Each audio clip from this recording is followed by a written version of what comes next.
Hello, everyone, and welcome to the 17th episode of the HSBG podcast. I'm your host, Educatedcollins, and I'm here with my good friend, Shady Bunny. How you doing today, Shady? Very well. Lots of exciting stuff to talk about. How are you, Collins?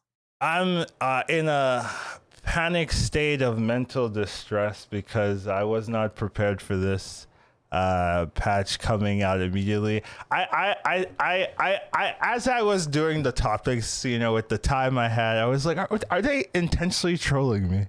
Like the patch comes out literally right when the podcast usually starts, here, and then they fake me out with this reveal stream, right?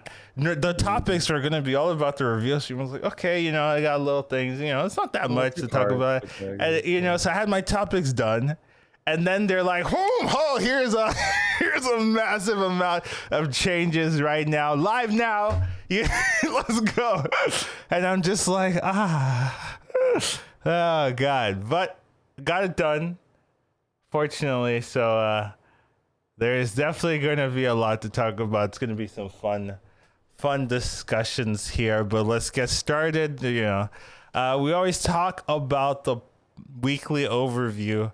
Generally for me, it makes sense that there's been a patch, right? Because it's kind of been very samey. I guess this week, right? Kind of, there hasn't been any huge changes and things like that. So I haven't had any crazy things happening for me in Battlegrounds, as well as been playing some Eternal Return. But how about you, Shady? Had a bit of a downswing, but now I'm just getting up there again. Like overall, it's been good. And pretty much just lay low until you get hooked us, and then you just cash in. Are you ready for a new downswing as you have to relearn everything? That account is ready, man. I got that 9K account ready. We're just gonna go in. Yeah, it's gonna be an interesting next couple of weeks, seeing how everything deals together, right? Yeah, so much cool stuff. Like I want to talk about things, but oh my God! Oh, you remember last week? You remember last week when we talked about? Right, you're right. What's the chance that they will switch everything? I knew it. Oh my God! Maybe they just rushed things out after listening to the podcast and be like, "You guys think it's gonna be the same? All right, pushed it 1 week, boys. Let's go." Oh my God! Yeah. So totally right. Yeah. In 2 days, there's gonna be a tournament. So. Things are gonna be very hectic. Oh my God, I completely forgot about the ramifications. Yeah, so I'll be casting in the finals. So there'll be a couple rounds, a qualifier round and the final round. I'll be casting with Nina. So that's gonna be interesting. It's gonna be fun. We're gonna see how these players adapt to a gigantic amount of changes. Oh my God, I am not envious of their position, but we'll see what they can do. It's going to be interesting. It's going to be fun for sure. So if you guys like Hearthstone tournaments, I know a lot of us that like watching these type of podcasts do. So definitely tune in and see what they have created with their 2 days of practice, because, that's what they got. But moving on, next topic we have is... the new expansion's been revealed. So it's called United in Stormwind. So they usually come out with expansions every couple of months. So this is their next one. It seems to be very alliance propaganda kind of, kind of expansion when you look at the what's it called, the intro video. That's kind of the feel I got, but the Horde has a lot of good stuff, but we're gonna be ignoring that for this particular expansion. But there's a lot of interesting things. One thing I thought was interesting was they had a reveal today. I was fully planning on making most of this podcast today about the reveal and the content in there, right? But I was like, wow, this reveal is kind of short, right? They had like a 30-minute timer, and then the reveal was like 15 minutes, and I was like slightly disappointed, to be honest. Right? I was like, oh, there's a lot in there, but then they come and surprise me with this gigantic behemoth of a patch note. So You know, all is forgiven, and maybe annoyed. It's so much. It's so much to cram in that time frame. But they had a new keyword I saw, tradable. I was wondering if they were going to implement that in some way in Hearthstone, in Battlegrounds, right? So the mechanic was that you could spend 1 mana to swap the card out with something else, right? So maybe there'd be a mechanic in Battlegrounds where you could spend 1 gold to like swap a minion in Bob's Tavern with a different tavern tier level or something like that. What do you think? God, that's a lot of speculation. I know, I but just hope it doesn't get like forced like the frenzy keywords with a blacksmith or something, where they're like, well, it's in constructed, let's put it in BGs, because but they do have a history of putting keywords from constructed to Battlegrounds. That's why I wanted to talk about it. Like just square like force that square thing through the triangle hole. Just be like, you will take the frenzy whether you like it or not. Have you seen that video where there's like, where does this this shape go? Oh, it goes in the square hole. Where does this circle go? Oh, it goes in the square hole. What about this triangle? The square hole, and they're just like, the first I was crying from laughter. That was amazing. Yeah, that was a really good video. Oh man, but that's kind of, hopefully they don't do that in some of these keywords for Battlegrounds. But they reveal the expansion.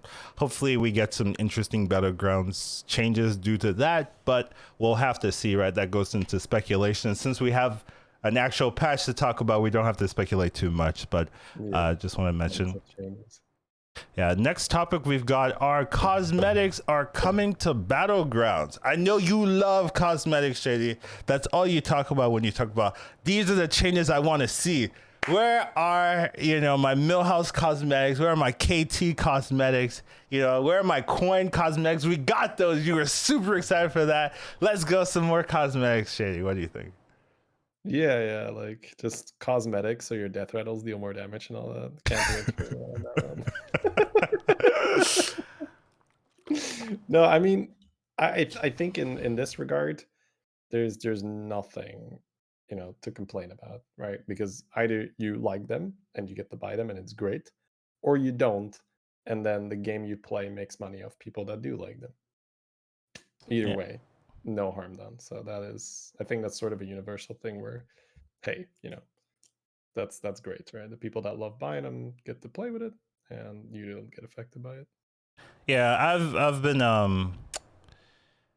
I've been interested in seeing if they added cosmetics for a while now, so I'm glad they're like at least thinking about adding some stuff, right? One thing that I didn't see in the review was there was no board cosmetics, right? Heroes cosmetics are nice, but you don't get the hero you want every game. We all know that, right? If we could, we'd be playing. You just buy the cosmetic, right? Yeah. You have higher chance. Yeah, exactly. I love cosmetic, dude. Hookdust cosmetic, Millhouse cosmetic, right? Just a big fan of those. Greybow cosmetic, let's go, right? That kind of thing. But boards, you're gonna play with the board every time, right? And if boards could be super cool, right? Where you fight someone else and you see their board. That kind of thing, right? Where you're in the tavern, you get your board, but when you fight someone else, you see their board, right? So it's like, oh, this guy's running this board. They see your board and you see their board, or how? Yeah, they'll see your board, you'll see their board, Okay. But while you're doing your turn, you'll see your board, but when you go fight someone else, you get their board, and that kind of thing. That seems like I'll take whichever board with a rope doesn't cause additional lag. That's my favorite board. The no rope board, yeah, for sure. Yeah, all right. I'll take the one without the rope. Just give me the timer. I don't know. That could be fun. That's a board I would invest in. For sure. Yeah, okay. But I do think introducing cosmetics is a good change, and hopefully they're interesting or something like that, and people will see people playing with them. So I mean, imagine like they make cosmetics and no one wants them.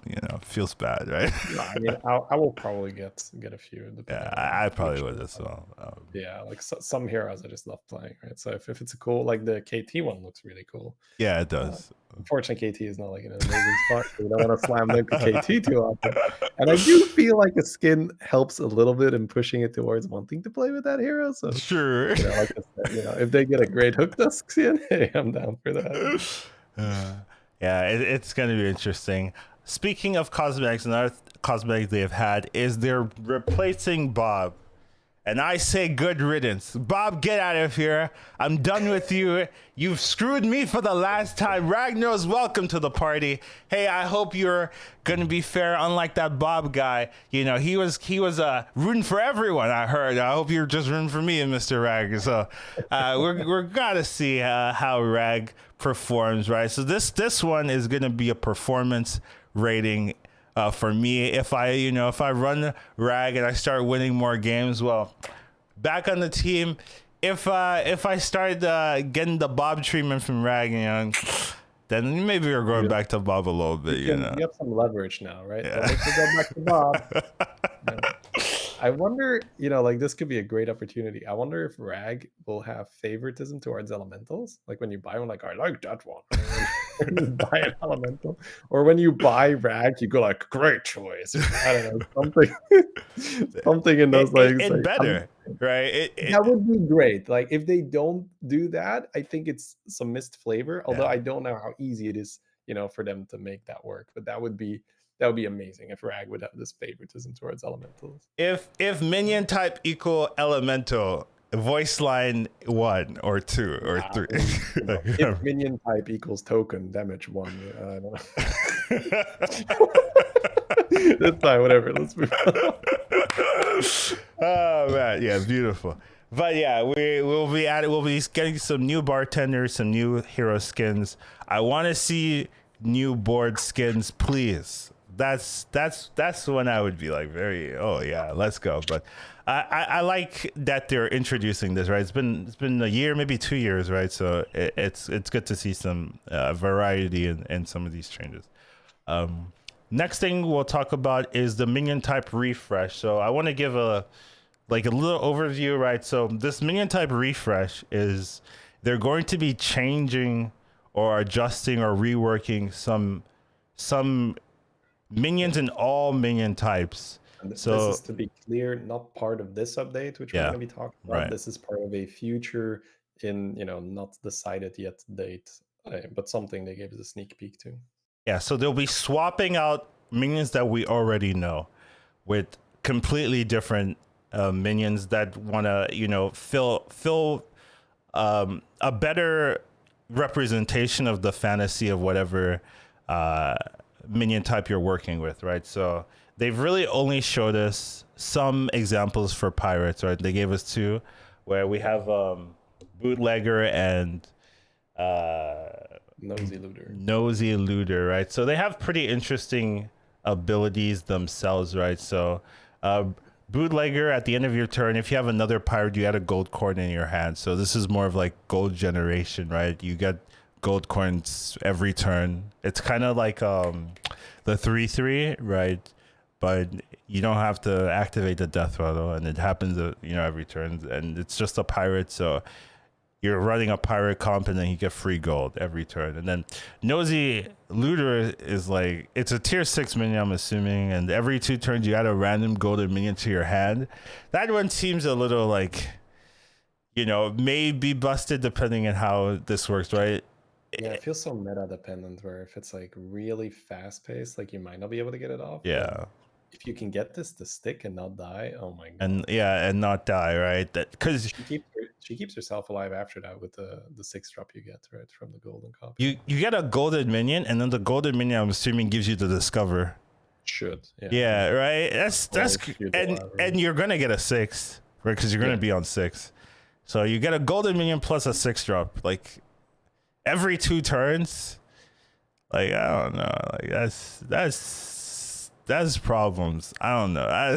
This one. Yeah, I think it's one of those things where if you get to power to 6, power to 6, and you hit this, and you don't die. Let's say you've got a Harbinger on the board in your Omu, and then you're like go to 6 roll and you hit a looter, you're like you just like put it on the board and you're like, yeah, this is gonna hurt very fast. It scares me. It reminds me it reminds me of Eudora, right? But you don't have to dig, and it's every 2 turns instead of every 4 or 5. You know, I mean, we remember Eudora. And it is a 7/6, but you know. Yeah. I'm assuming that the golden version is either, you know, every other turn, or two goldens per 2 turns. I don't know. Like, I assume it's 2 goldens every other turn, or like every turn is like turn, it's nuts. That seems way. I mean, I would rather have it every other turn because that's like more like I can work with. Where if it's where the power spike every 2 turns is like, well, gotta reset my game. I need the time. Okay. here's 2 golden minions. Here's 2 6 drops. Make a comp, kind of thing. So but that's really the only class that they told us about, right? They haven't told us a lot of things, right? And just they said around 25, maybe 30, right? So there's like 8 archetypes in the game or so far. Is that true, right? So it's like 7 or 8. 7 or 8, right? But you got Quillbore, Ellie, Pirate, Murloc, Mech, Dragon, Demon, Beast 8. Yeah. So with 25, right, that should be 3 or 4 minions from every single archetype. So it's going to be quite a big switch up whenever this gets finalized. So we're going to wait to see how much that changes the game, right? Especially like removing some minions can be so ridiculous. Yeah. So I don't know how much some classes are going to get like neutered, in terms of the switch up, right? And replaced with like something that's not as strong, like let's say they take out Caligos. Super high likelihood of the game breaking. Yeah. Right. Before it's 100%. going to break, and then they're going to have to shift some stuff. I mean, if it doesn't, then cool, right? More power to them. I think it's just very difficult if you're making that big of a change to not break the game. Yeah, but we're used to game breaking, patches, so not too surprised to see that. But it's going to be interesting when it does get revealed. I was going to talk about this more, but we got a patch to talk about, so let's move on. Yeah. So there's a new patch 20.8 out of nowhere. Anyways, ignore my rushed creation of topics, but yeah, they pushed out a new patch. It's already live, which I wasn't expecting either, right? Usually when they drop patches or patch notes, the patch is like the next day or something like that, right? It's not like immediate most of the time, unless, well, it used to be immediate, but they've been better at having it like early, having the patch notes out early, but not this time. Here are, they dropped it out immediately, so it's already live. You can already play with the changes, but I don't think a lot of us have to digest every single change and how this affects all the games, because there's a lot of changes and a lot of heroes, minions, and even gameplay elements that are changing. So we're here to kind of solve that for you. Not that we're going to be correct with all of our analysis, but we'll give you some help, at least send you in a direction. Whether that is the right direction, that is. Yes, but let's just get started. So they introduced a new hero, Kurtrus Ashfallen, something like that. Yeah. This hero has a lot of unique passives stacked onto it. So its original passive says buy 3 minions in 1 turn to give them 2/2 and progress this, right? So that's a little bit interesting because it'd be really tough to trigger this early, or if you're going to trigger this like early-ish, you're selling minions that you're already buying, or you're already holding or playing or in your board, right? Like you'd sell 3 minions on 6 gold, right? You sell 3 6 gold and then you buy 3 in the shop, that kind of thing, right? And is the +2/2 on everything worth it? Maybe, right? Depending on if you start with tokens, right? So From what I can tell, this is probably just like a 8 gold thing, right? Where you would normally like buy and sell a steward. You would just do this, where you just like sell something off your board, buy 3, and then it's like a steward basically. Yeah, so that is likely, right? That's the most likely if you just do it on 8 gold where you sell. We don't know how people are gonna. Yeah. Depending on like what you hit, you could do it turn 6, right? Theoretically, is what I'm saying. Like if you really wanted to, you could do it turn 6. But is it good enough? Depends on, I guess, what you're buffing, right? But if you do accomplish this, right? Let's say turn 6, you get a new passive where you have to buy 4 minions in 1 turn, and it gives your hand and your board +2/+2. So everything you buy and everything on your board gets +2/+2. So that's I mean I think that's okay, right? Like it's not like I mean that is good. Like let's be honest. Like if go ahead. If you do it like the next turn, right? The turn after it, you buff your board plus. Well, let's say you have 6 minions. Let's not give us the best case scenario. You have 6 minions +12/+12 on your board. Like that's pretty good. Also, assuming that we don't have economy to cheat with, we can review that afterwards as well. But assuming that we don't have economy to cheat with, on 8 gold you would be selling 1, buying 3, which would give you a full board in most cases. Yeah. Right, and then you would go to 9 gold. You would probably want the level.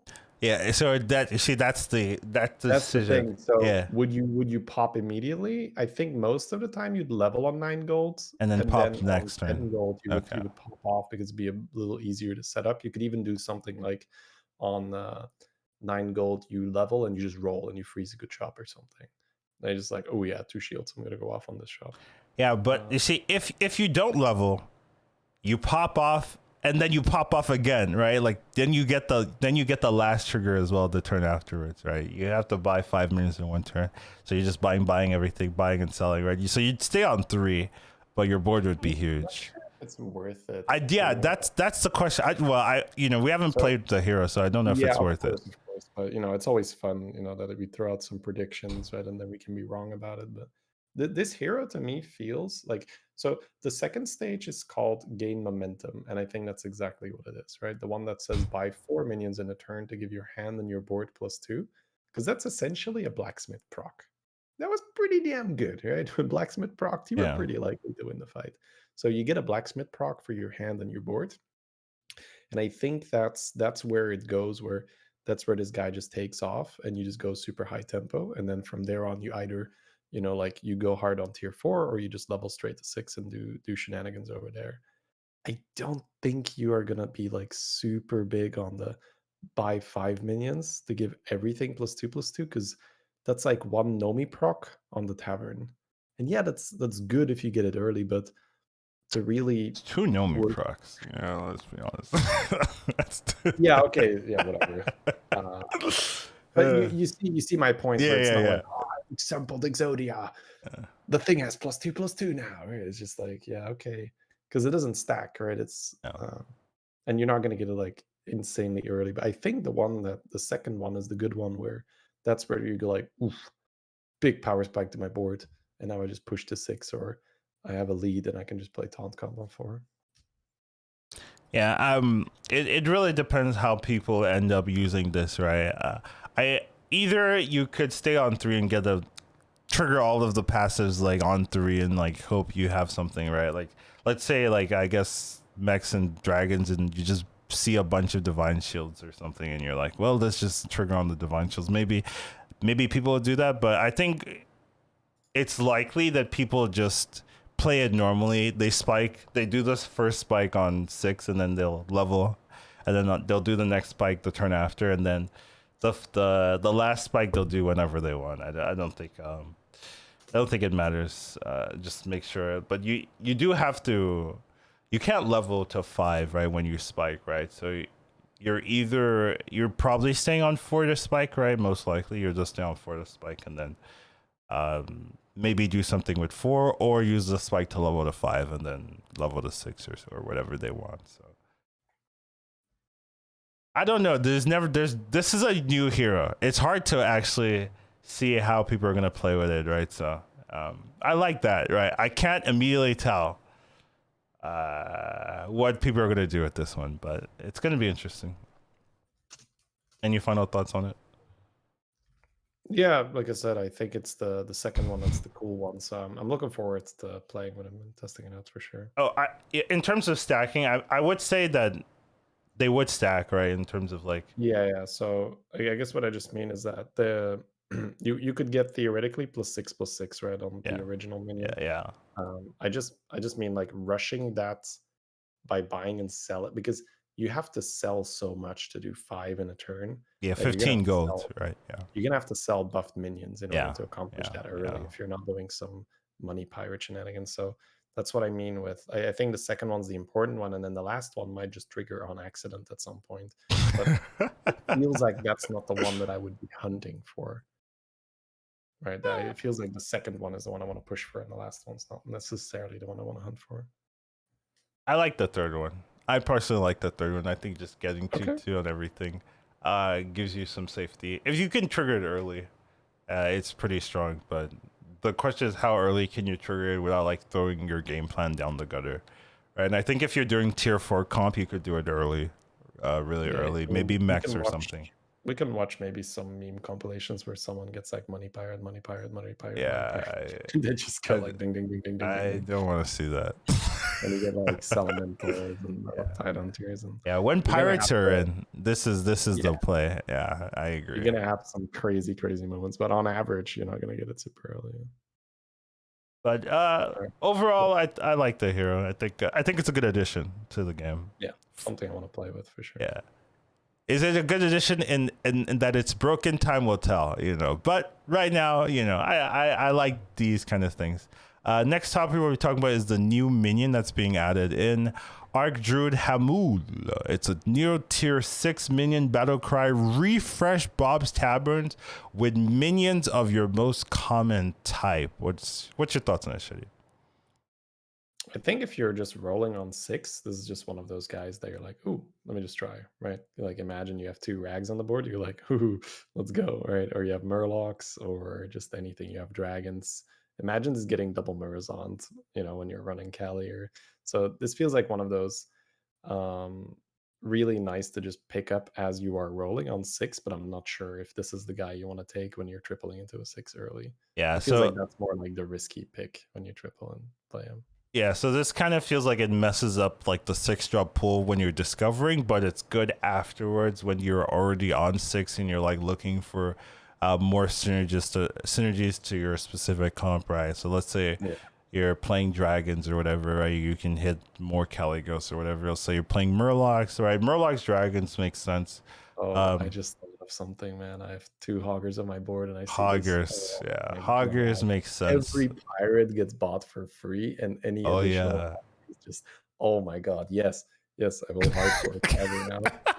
I gotta play on my Smurf, and I need to compete in the no pirate games. I will just hard force Hogger with this guy. Yes, I guess that does make sense if you're playing pirates as well. It's so broken in pirates. Okay. Shady's having a moment here. Yeah, I'm having a moment. Another thing is that it opens up Amalgadons, right? So no matter what tribe you're playing, as long as you're in tier 6, you can just get free Amalgadons as well in the shop. So that's something pretty cool. I don't know if I like it because it screws my Discover 6s, and that's like the most important thing for like high roll gaming. So I don't know if I'm a big fan of it, but it's like the new Kangaroo. Yeah, right. They added Kangaroo back. Had one week. But at the same time, it's like Kangaroo, but you might like, let's see if we get lucky, right? Because you can always just be like, ooh, the shop is actually really good, right? True. Yeah, I guess you might have 2 Murlocs, and you're like, oh, I have a Brann, like let's see. I will have a Brann, Shady. We'll have a Brann. I will have a Brann. Will tell you just fine. In about 20 minutes time, you will know why Collins has a Brann. Oh man, yeah. But overall, I think it's an interesting card. Yeah, I don't know in terms of balance how it is, right? But there's been like crazy balance cards, right? Tavern Gore, and even now I'm like, I'm okay with the card in the game nowadays. So I don't know. I don't know if I'll dislike it or anything like that, but seems like a cool card to be fair.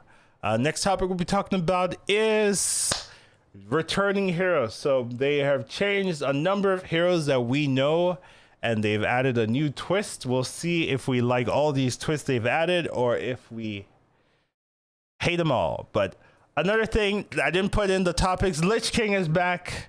So, that's cool if you like Lich King. I didn't notice he was gone, to be fair. Dude, one of my best heroes. I didn't notice it whatsoever. Shudderwock has also been removed, so they couldn't fix Shudderwock. They were like, well, we've tried everything for Shudderwock, doesn't work. I liked the suggestions I've heard before where like it's just a passive where your battle cry triggers twice, or it's a 0 mana cost where you can just use it and have your battle cry trigger twice. So it's like a brand effect just as a passive. Might be too good. Might be too good, you think so? I mean, suddenly the one Khadgar means every token is a triple and shit like that, right? So it's just, I don't know. Yeah, okay. I mean, I can see that. Yeah, okay, yeah, I can see that. Yeah, it could be too good. I think that's very possible as well. So yeah, but whatever, it's gone. Let's not speculate. Yeah. Let's move on. Galakrond. So they've changed the hero. Now it used to be a 0 mana card, 0 mana cost, and that was way too strong. Basically, where you get a random minion from a higher tavern tier, right? So people are getting tier 6s super duper early. Now it costs 1, but instead of it being random, you get to discover a higher tier to replace it. So it's a little bit more expensive. You have to pay a gold, but you get more flexibility in that you get to choose what you want. So personally, I'm not sure how good it's gonna be, right?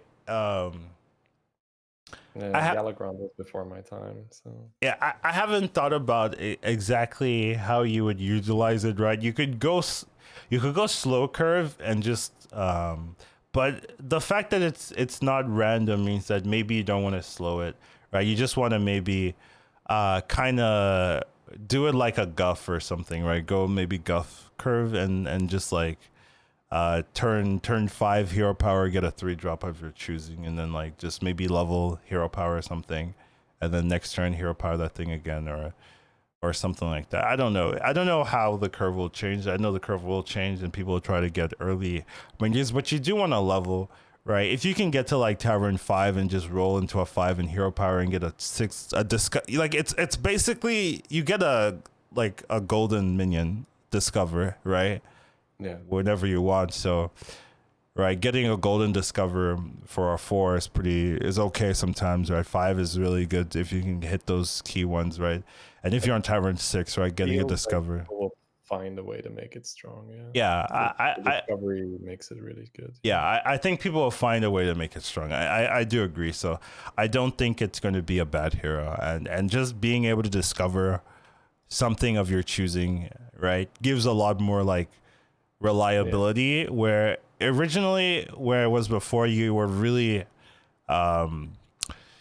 like the game was decided based on what you rolled randomly, like the 6 you rolled randomly, right? Because spending that extra time trying to roll the 6 again was like too costly for your health. So being able to discover it means that you're not going to get like blown up, right? If you go for that risky play, right? Because the chance you hit something that is playable is a lot higher instead of the random 1 out of whatever is left in the pool kind of probability you had before. So I agree. It's just like beasts and elementals are out, and you can make a 5 into a 6, just like, ooh, Eliza, boom, let's go. Yeah, it just sounds so insane already. Yeah, the issue is like you don't have an ability power, right? Ability until, well, you do, right? Because you'll probably use it early. So, I think it'll be playable. That's my analysis there. Yeah, definitely gotta try it out. I mean, it's live, once again. So You can play it now. Yeah, we'll be testing it soon enough. Yeah. Next thing we'll talk about is Trade Prince Gallywix. So this used to be in the game a long time back. You would spend 1 gold to get 1 gold, like in a gold coin in your hand. It was really questionable. Like It's basically Barov, but you get a tie every time. to make you understand just how bad this hero was. It's Barov, but you never win. Yes, that's wow. That's It is rough. bad. Yeah, It's really bad. that's really horrible. They've changed it now where after you sell a minion, you get an extra gold next turn, and it can go past 10. So, I don't know. I hope the game can count really well when I'm playing APM Pirates, because Oh yeah. I'm gonna be cashing in that next turn, spending my 40 gold. You know. Oh, dude, you don't even need 40 gold if you're playing APM Fire. What the hell? You're right. You play Pirate Hoggers. You play Hogger Pirates, and then you just buy everything, and then the next turn you get out of Hoggers. And just go like full Eliza scam. Oh, get out of the Hoggers, go full Eliza. You have like 50 gold to roll down. With the 40 gold, you make 100 gold, right? That's just stonks coins. Basic stonks.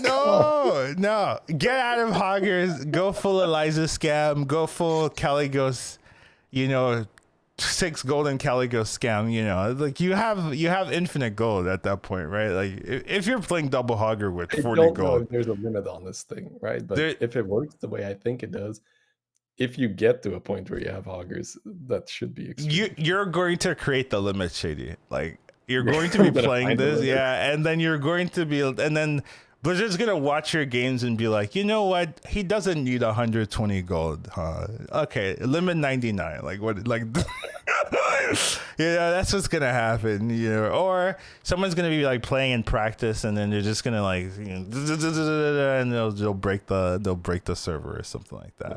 I don't know, but yeah, seems I don't know how to judge this one, right? Because it's not like you get to keep the gold, right? It doesn't, like you get the gold for the next turn, but it's not a gold coin that you can save or whatever. So you have to use the gold. Yeah. And it makes all your cells 2 gold instead of 3, right? Which is pretty useful when you're playing battle cries and stuff like that, where you buy a battle cry, sell it, right? A lot of times the battle cries like give you an extra card. Right, so imagine like you get Murazon, right? You play Murazon, you sell Murazon, you sell the thing, right? That's 4 gold, for 3 gold. I guess if you are taking any kind of token, you're millhouse essentially for the next turn. Yeah, and tokens are token, like this gives you money, just with tokens, with battle craze that give you extra minions. It doesn't give you money though, right? It's because you buy a token for 3, right? And then you play it, you sell 2 for 4. You sell both for 4.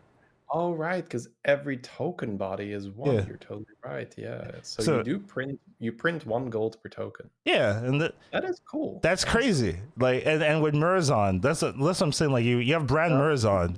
You do need to see if you can afford it though, right? Because this might be like a cat type situation where there's all this cool stuff you can do, but then these stupid guys are just buying minions and killing you before you can do your cool stuff. They're killing me before I get to sell my minions. What is going on? I don't understand. I need to spend my turn buying and selling. Why do they have such strong boards? Yes, right. Yeah. So the fact that you get the gold next turn is like a big drawback, in that you can do all this crazy like, oh, token buy, sell Murazon, and then you end your turn that turn with like, with nothing. Right? You're like, oh, I'm getting 30 gold next turn, and you're just like, yeah, but I'm dying this one, so that's the big like issue that could happen, but the free gold potential is there, the Hogger potential is there, and you can use it in the early game, to be fair. I think that's the thing where, people once again might figure out like, oh, that one extra gold is really cool because you can now do this, right? So Yeah. like if that exists, the turn where they just get a little stronger because they're able to bank more gold in that way, then yeah, we might see this cool way of playing the game. I think that's probably what's going to make or break the hero, if we can find something cool to do in the early game to utilize the passive. They're going to hyper level, sell 2, buy a minion on 4. Next turn, roll it down or something, like get a full 4 board on 4 with hyper leveling, with the extra gold they got. Yeah, that's what I see, right? Anytime there's something broken, it's because they're hyper leveling and then using the extra ability or gold to just get some crazy value. Like that's what I see. Yeah, I'm actually really excited to just play after so this one starts. Oh man, yeah. I don't know. I'm not. I want to see other people do this one. This one is not like this. I have other heroes where I'm like, I'm gonna run it down with this one. But yeah, this one I gotta see what people are figuring out with this one in particular. But it seems like an interesting hero. At least it's interesting. Yeah, for sure. And I'm glad they're adding like more interesting mechanics, right? Instead of like, it gets stats, it gets, you get to level faster, here's a more here's one where I'm not exactly sure how the advantage like goes off, but the advantage is clear, and then you get gold from doing things that you do normally. Next hero, Maiev, is getting a nerf apparently, so she's coming back, but she lost an arm, and so it's taking her twice as long to find the minion that she kept dormant because she has 1 arm instead of 2. So after 3 turns, it used to be 2 turns. After 3 turns, you get it. You are getting the extra health back, right? But I don't think that's enough, right? Like it is going to be significantly longer to get the minion that you hero power.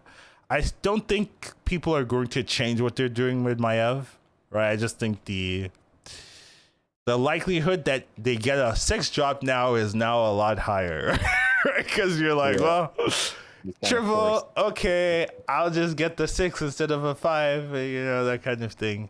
I wonder how much it hurts just early, right? Not getting the minion 2 turns after, but getting it 3. Like, do you just take too much damage? Yeah, that's gonna hurt a lot. Yeah, that's probably the most important thing we have to see, whether that losing that minion, you just take too much damage and now you have to do something different. But I feel like people are so set in stone in how you play Maiev that I wonder if people are gonna change their game plan even if they realize you're taking too much damage. Yeah, I imagine. But yeah, it's going to be interesting to see if this is a big nerf or not, but it looks like it's probably going to be impactful for sure. So I'm still going to play her, still going to do hyper leveling shenanigans, but we'll see if I take too much damage, Pretty used to taking too much damage anyway, so I probably won't, probably won't care. Oh, I'm at, I have 6 3s, but I'm at 12 instead of 25. I don't care. That kind of thing. Hopefully it doesn't kill me though, but do you think this is a fair nerf? Actually, that's a good question to ask.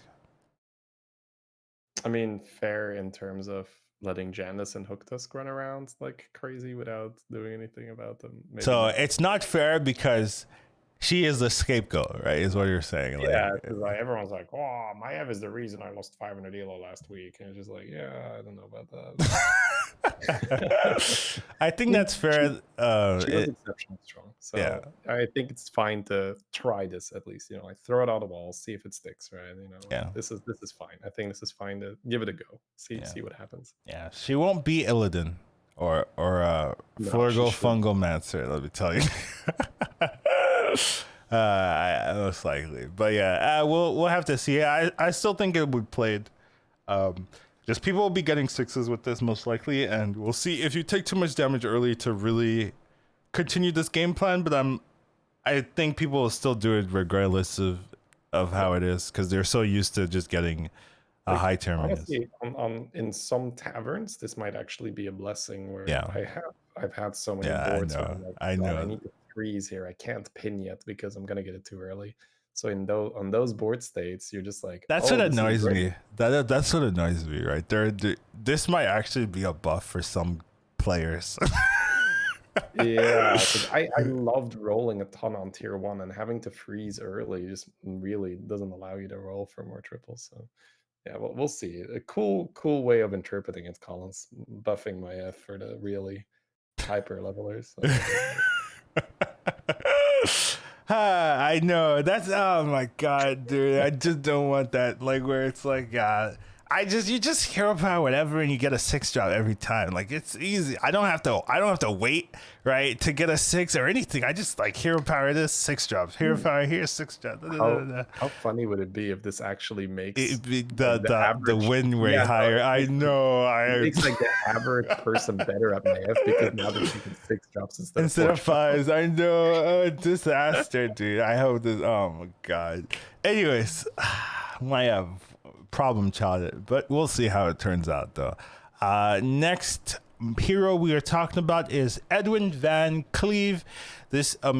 Clef used to be Edwin, but now it was more like Ed lose in this particular metagame where things were too fast, things were too strong, his scaling wasn't good enough. They wanted to give him a little bit of a love tap, so they're increasing his buff value by giving him an extra attack increase for each minion you buy this turn. So what do I think about this in particular? Will it be enough? Questionable. I think if you get a cleave early, if you get Hydra early, okay. I mean, then you'll feel it, right? But with a lot and Divine Shield, you'll feel it. But a lot of times, people just scale really fast, right? Maybe with the other changes, things might be a little bit more slowed down. He has time to scale. I wonder if 2/2 would be too strong, right? Like, it might be, right? Yeah. Would be too strong, right? Yeah. I feel like now he's going to be a lot more like Rakanishu, where Rakanishu is, I think, a fine hero. And, yeah, okay. I think if you get a Deflecto early, you can do some nasty stuff now with Edwin, where you're essentially scaling the Deflecto's attack twice as fast. Twice as fast, yeah. That's a big difference.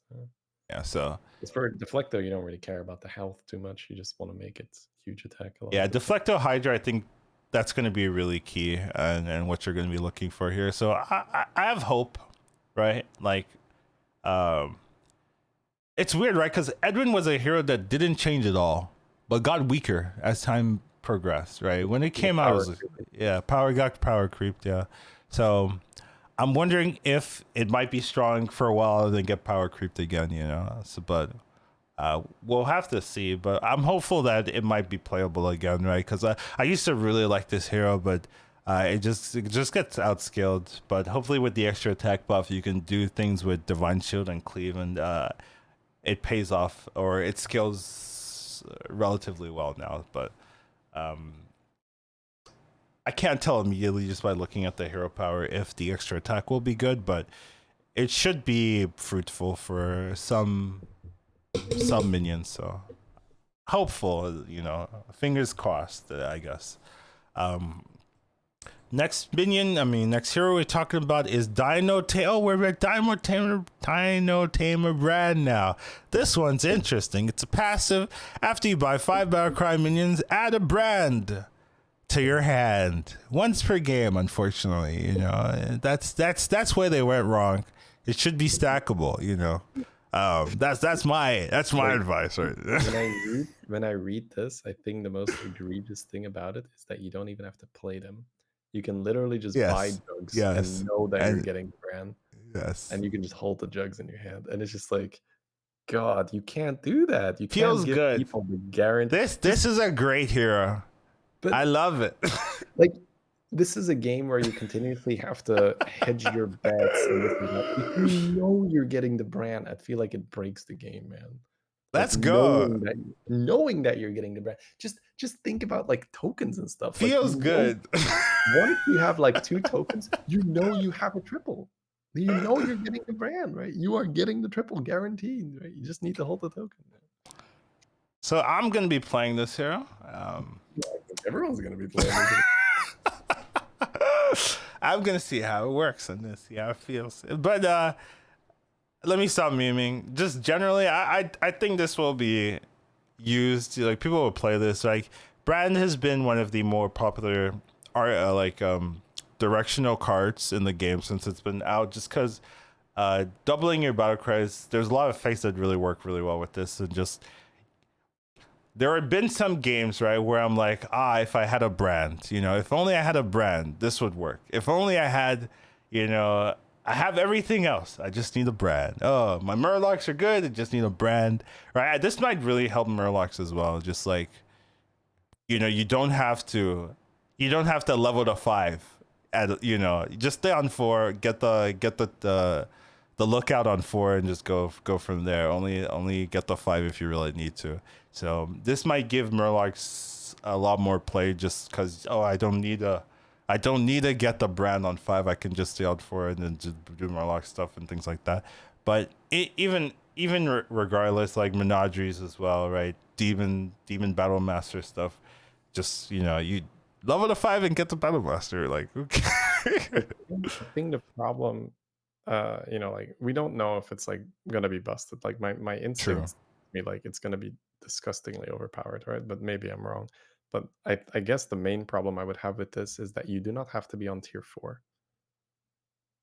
How do we, like, is there a precedent where we are giving people like 5 drops when they can theoretically be on tier 2 or tier 3, right? Yeah, we had the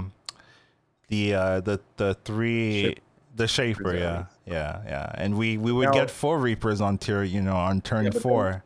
Then turn Shifter Zerus' text in 2 turns time. This turns into a brand, right? I've had that happen. And it's good. It's good. It's quite good if you do that.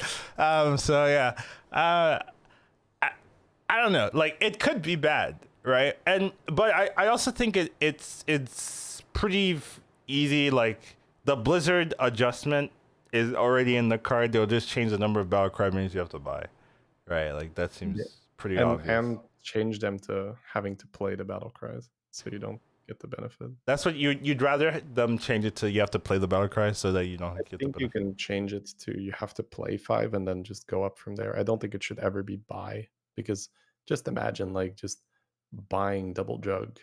Yeah, you get it. It's obscene, dude. But you're taking that risk, You're taking that. Oh, I'm gonna take a little bit more extra damage this turn. At that stage, Rag does not have his hero power yet. Cat has done nothing yet, right? Like so, those are 2 heroes that are not dead at that point, but they don't get a brand for free, right? So. But they take the brand after they kill your corpse, So it works out, if they can get there, if they can kill my corpse,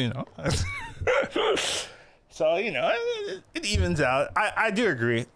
This could be problematic depending on how brand centric some people like to play. But those players don't play this game, right? There's no like brand specialists in this in these games at all. I think you're gonna be able to use the hero just fine, right? Like I love playing with brand. You love playing with brand. I think it's good for great players. It's just I think we're gonna see some disgusting boards really early on.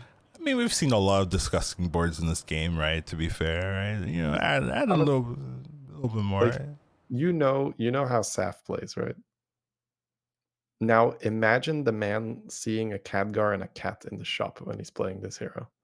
Do you know the kind of stuff he's gonna be doing with this? Yeah, hero? but they did nerf Khadgar, right? It's 1 triple, right? So you're not. It's not going to be as get 1 triple per token. Yeah. I mean, it used to be like 4, right? So I know. So I mean, honestly,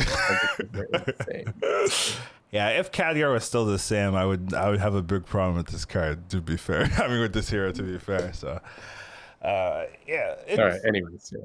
Lots it's gonna be fun. Yeah, gonna be fun when play it. This is a thumbs up for me, but might be broken. But it seems like it's very easy to change the ability to make it better, or at least more balanced if it is too strong. So Also, it might be too weak, and they might change it to 4. You know, I'm just gonna throw it out there. Just let's put that in there. Sprinkle a little bit. Oh, you might want to change that to 4. You can always get unlucky, right? You can always not hit Battlegrounds. Yeah. But the average game, you should be hitting some Battle. You mean it also is lobby dependent, right? If Murlocs True. and Beasts are out, right, you're not getting those early Battlegrounds. Yeah. That's a huge deal.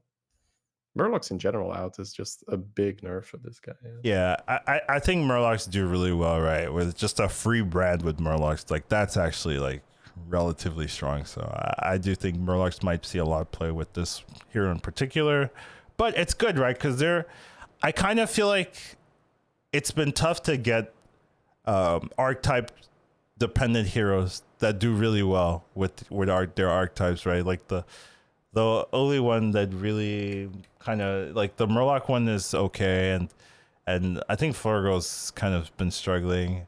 Ysera's okay. Alexstrasza is like so hit and miss, right? Either you get the nuts or you die instantly, right? I don't think that's very balanced.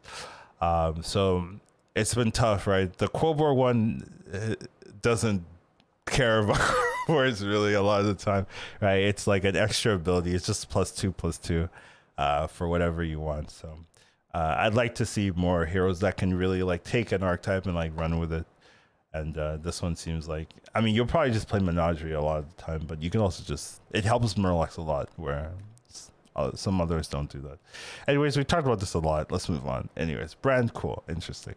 Next topic, we were talking about Illidan. So they've also changed Illidan at the start of the combat. Your left and rightmost minions get 2 attack and attack immediately. So they've buffed Illidan now. It's getting 2 attack on their minions. So this kind of just reminds me of Alakir, right? Just kind of same kind of thing where you're getting a buff on your leftmost minion. You get the rightmost as well. And you're getting 2 attacks, so might be enough in the early game with like if you get like, let's say you get Molten Rock, that becomes a 4/4, right? You get the Pirate, that becomes a 4/6. So I think it's now something that can actually help you in the early game. In the early game, yeah. Yeah. And that might be enough to be like, yeah, okay, Illidan, I guess. Yeah, because that's true. The early game was really, really bad here because you didn't have an ability a lot of the times. So now you do. And do I think it's enough? Honestly, I don't know. You know, I could get a free brand. I don't think we're looking at a premium hero here, right? But you know, just it's an improvement, right? And it's definitely something that I'll try out where I'm like, this 2 attack in the early game is kind of good. Where it's not really Alec here, but you know, I'm winning more fights. Okay, I think that's fair. I will give it the one try. The one run hopeful and see what happens. Save it for the pack where you're just like Illidan, I guess. Don't be like, oh, I guess I need to try Illidan. No, save it for the Illidan, I guess pack. Yeah, but I'm not like super impressed. But maybe the early game is good enough where people will play it more and you're not too sad about it. So. At least it's a change in the right direction, right? This has been one of the worst performing heroes for a long time, right? Almost immediately since it came out. So I'm glad they're finally introducing some type of upgrade for the hero because it needed it for sure. So glad to see that at least. Next minion, we talk about Sindragosa. Oh yeah, one of Shady's played heroes sometimes from time to time. Yeah. So it's buffing this hero is just crazy, man. It was already so good. I would disagree, but you know, you're like the only one that played it really, so maybe you are really gonna love what they've done to him. So now it's a 0 cost ability. So it used to be a passive where frozen minions get +2/+1. Now you can freeze a minion in Bob's Tavern. I think that's actually really cool, like honestly, because you now can just like choose something to freeze and then you get the +2/+1 each turn, so it's super sick. Yeah, like, just like the roll into Bronze Ward and freeze it for 0, just amazing. Yeah, like this seems good. Like actually, I'm surprised. I like it. So There's a Mukla buff as well, right? And like I haven't Mukla and seen it yet. Cindy. Yeah, we can talk about it Okay. after. Like it'll show up eventually if you've made all the topics. Like Cindy and Mukla are two heroes where I feel like nobody plays them, but I'm just gonna have a head start. You're like, oh, so now you guys are trying out these heroes after they got buffed. Yeah, So I mean, it'll be cool to see like they will more go through people the lens of playing. trial and Yeah. error. Yeah.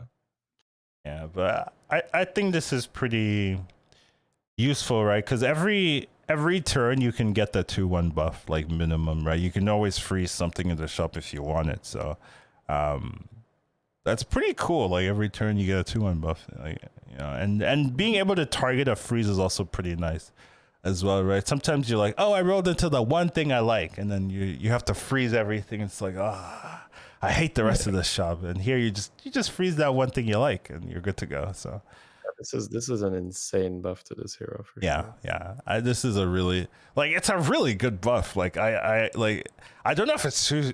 I don't know if it's like it might be. I don't know if it'd be OP. You get a free brand. Like like maybe I'm wrong. I don't think she suddenly becomes broken, but she's really nice to enable tier 4 strategies, and because you get that early strength, right? Yeah.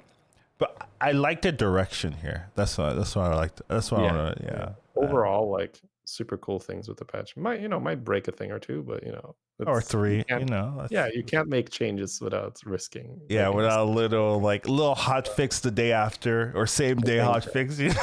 Like mid podcast shout outs. We've been giving Blizzard a ton of crap about there being a lot of bad heroes, and here is a pretty massive patch where a lot of these heroes, at least there is an attempt to make them good. Right? Yeah, I remember. Yeah, we did have like this recent topic about why are they not touching these underplayed heroes? Like, they've been there for a long time. We all know the stats on them. We all know they're not played. Why are they not getting touched? Well, they've responded. They said, "Ha, try me. Here are these changes for all these heroes that you thought we weren't touching. Here you go." And I'm like, okay. I see you, Blizzard. Okay, so good to see that, and they're interesting too. Like, I almost want to play this hero. Like that's good. So yeah, we'll see how much they change some of these heroes, but their playstyles and stuff. But I like the direction of this hero, and I like seeing more abilities that incorporate their abilities in a more favorable way. So that seems cool. Next minion is Guff. So Guff's theoretically one of the safest heroes, just because it was so strong early, and you could do a lot of hyper leveling if you wanted to, or you could stay on 4 and do like tier 4 taunt comp and be relatively safe as well. So it had a lot of flexibility, pretty powerful, and you weren't losing the early game fights because the stat gain you got was really, really effective. So a little bit of a nerf now. Kind of reminds me of the Wag Toggle nerf, right? Wag Toggle was 2/1, they reduced it to 1/1, right? So same thing. Just make this topic like Guff is now Wag Toggle. Move on. Bam. I mean, that's a little mean, right? Like, yeah. I don't know. I don't, like, okay, so his normal curve now, you level on 5 gold again, you should be taking it, right? Without having +4 attack already at that stage from your guys gone. So I don't know, it's a very significant nerf, I'd say. Yeah, you probably can't like like sometimes some people would level to 4 and then try to get a 4 and a 3 on that turn, right? That probably hurts too much, right? Because even if you get it, it's yeah. So I had this amazing Guff game today where I did exactly that, and I hit immediately Rover, and I knew it was gonna be Rover. I knew it was gonna be Rover. Yeah, dude. I just like screw the 3 up, and then I got like 2 Harbingers with the Rover. It was disgusting. So I took 15 damage at the start, and I never took damage after that. I imagine. So yeah, it's gonna be a lot tougher, but we'll see if it's still powerful. It's gonna be significantly less powerful, but we'll see if it's like you know, if it becomes whack toggle, like in terms of performance. Shudders. Yeah, I know. Feels bad, man. But yeah, it's almost justifiable nerf, I think, for one of our more consistent heroes. So I'm not too sad to see this, to be fair. Next topic is Overlord Saurfang. Saurfang, right. I forgot about this card. This card does exist. Change now. Instead of getting +1 attack, you're getting +2 attack to the next one you buy. Upgrade every turn. Is the upgrade 2/4/6 or is it 2/3/4? I would assume it's 2/3/4. I think 2/4/6 might actually be playable then. You're like, they wouldn't make it playable. Yeah, they wouldn't dare make it playable. Oh man, you're like, they wouldn't make it playable, would they? So this guy for this buff, I don't think it matters for this guy, right? Because for Saurfang, it's pretty much, are you going to roll into Deflecto, Module, Menace, Bolvar, and stuff, or not? He's very, very binary. You either hit the shields or you don't. If you don't, it's complete trash. If you do, it's pretty good, but nowhere near guaranteed to win, right? You just get to play Taunt Comp and you enhance Taunt Comp. But he's just, yeah, he's super, super polarizing, where you either hit shields or you do not hit shields. Like maybe cleaves as well for a little bit. Yeah, if this is 2/3/4, this buff doesn't matter. I don't think it's like, oh, I get 1 extra attack, whatever. If it's 2/4/6, maybe we can talk, right? Then like cleaves are real cleaves by the time you get cleaves. Like they're gonna have like 18 attack. Yeah. So that's that would be something to look out for if it was 2/4/6. But if it is 2/3/4, then I don't think this change does anything. It's still gonna be underplayed and probably won't really pick it up. But it is a buff. We want to address it. Hey, they got a buff. Look at that. Sounds fun. Oh, I didn't talk about Mukla. They didn't have a shiny card for Mukla, by the way. So I didn't put it in the topic, but we can talk about it at the end of the heroes. Yeah, well, I just, there was no shiny, image to take. So I didn't see it. I was rushing, unfortunately. I guess because the tooltip doesn't change, right? The tooltip doesn't incorporate the percentage for big bananas. Yeah, unfortunately, so I may have missed that, but we'll get there. Yeah, we'll get there for sure. Next hero we'll be talking about is N'Zoth. So they've buffed N'Zoth now. Instead of starting with a 1/1, right? It was a 1/1 before, I believe, right? Yeah. So now it's a 2/2 fish. So same ability really, but you're getting a 2/2 fish now. The 2/2 fish is nice because it increases your likelihood that you don't take damage in the early game. So it's got that going for it.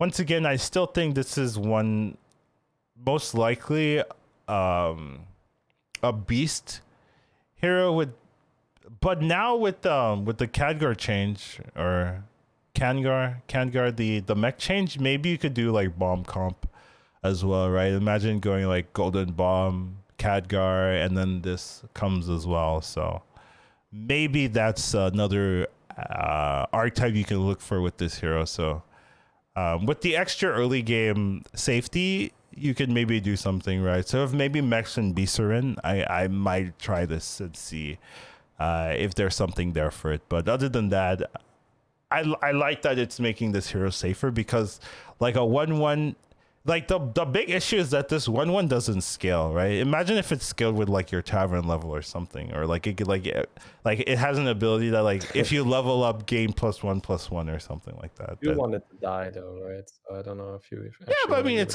getting like it's a 5/5 now. Like I mean, who cares? Like it wouldn't, like, it's not gonna, it's too tanky, the 5/5 it can't kill it. Well, my best experience playing N'Zoth is pretty much just I find the spawn, I put the spawn second, I put the fish second. Right. That's for me honestly peak N'Zoth performance in any reasonable lobby where you don't have a million turns to be like, no, wait, I'm just gonna find the Goldrin and it'll be glorious. Just but that's my peak N'Zoth experience. Right. Full Goldrin, baby. Double Golden Goldrin. Taunted with Nazad, with Mukla, with Varen, that's so good. It's actually disgusting. So yeah, that's what I'm looking at. But yeah, I see your point. I feel like the most like regular value you get from this is you get double spawn, and that's good. Double spawn is good, but you know it's pretty binary where once again you hit spawn or you don't hit spawn. So I'm not sure if it's. I mean, it'd be fun if the change from a 1/1 to a 2/2 does a lot, but I'm not really super hopeful for it. No hope for Nazad. I think that's fair though. I don't. It's not a crazy change, right? And they're introducing new heroes that have, reasonable power spikes as well. So maybe this isn't gonna be the big difference maker, right? Like +1 for one minion is not a big difference maker, but I guess we'll have to see, right? Maybe the other changes are gonna do something for it, right? With the Kangaroo change to 5, like maybe that's becomes helpful, but it's likely it's likely we forget about this change in the near future, and that it doesn't affect people's games in a lot of ways. So I do think that's definitely very possible. And Curator's also getting a similar change as well. So instead of getting a 1/2, now you're getting a 2/2. So very similar. I think that's good, right? Like I'm not sad. Eventually, I know the future. Eventually, it's gonna be a 3/4 amalgam. That's the future. Oh yeah, it's coming back, baby. You just didn't expect where, but yeah, they're slowly increasing the stats. Eventually, I know where it's gonna end up being. Yeah. This is a similar story to Edwin, right? Where there was this time where it's like, oh, snap Curator, baby, so good. It's so scaling, and then now it's like, imagine taking a Curator. Yeah, feels bad, man. But maybe this one attack change will be all it needs to, become a meta. But yeah, I don't see it either. I do think it's a good buff. Like, to be fair, right? I wouldn't be against this existing. So I think with these heroes, that is a good approach. Where honestly, you just increase the number until it's like too much or just enough. Right? What'd be too much? Like you start with a 5/6. I think that a 2/3 might be fair. I think once it's a 2/3, it's just like you get an additional like actual minion. Like a 2/2 might still. You don't want to start at 5/6. I would pick this hero if you start at 5/6. I'm just saying. Just increase the stars on it as well, so it feels. I would be raging if you start with like a Tavern 4 or Tavern 3 Amalgadon that doesn't die. No, I'd be very mad about that one. No, don't do that. Don't give him ideas, Shady. Why? What is like right? Yeah, game times have been going up a little bit too much recently with all these combos. Yeah, let's give them higher let's give them higher stars at the start. Pain, right there. But since I didn't make a top lane, I feel we should talk about Mukla.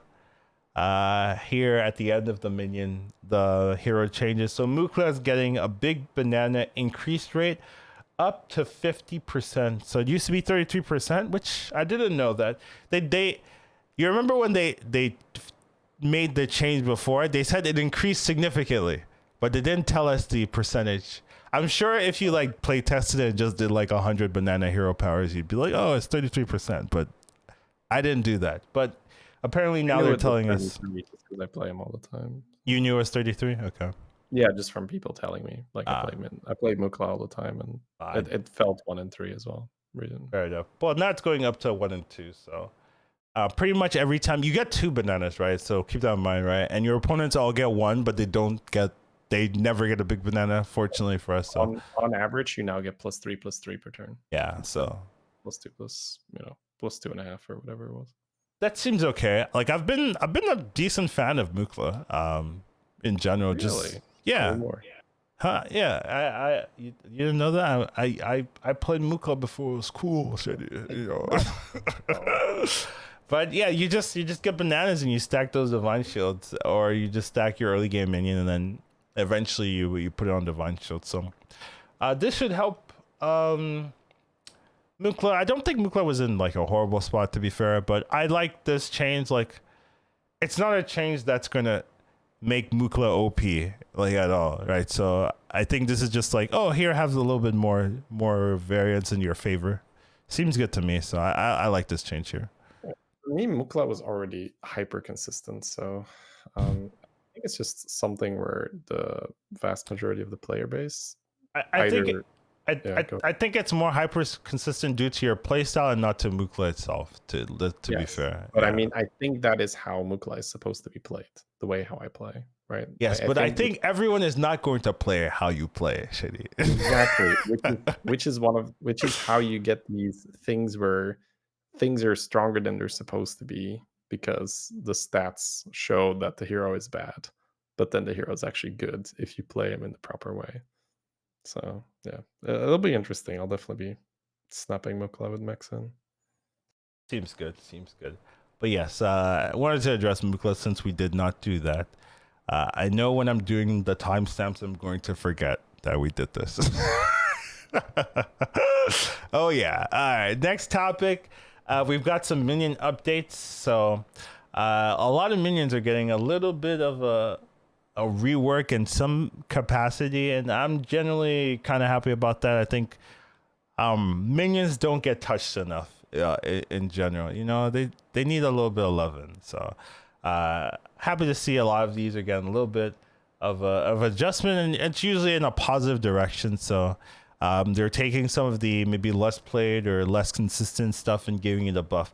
Deflecto I would not say is less played or less consistent, right? So this one may be an outlier, but generally the theme is like, okay, we have this like archetype that could use a little bit of help. Let's give them a little bit of a change or stat increase. So yeah, I generally like that.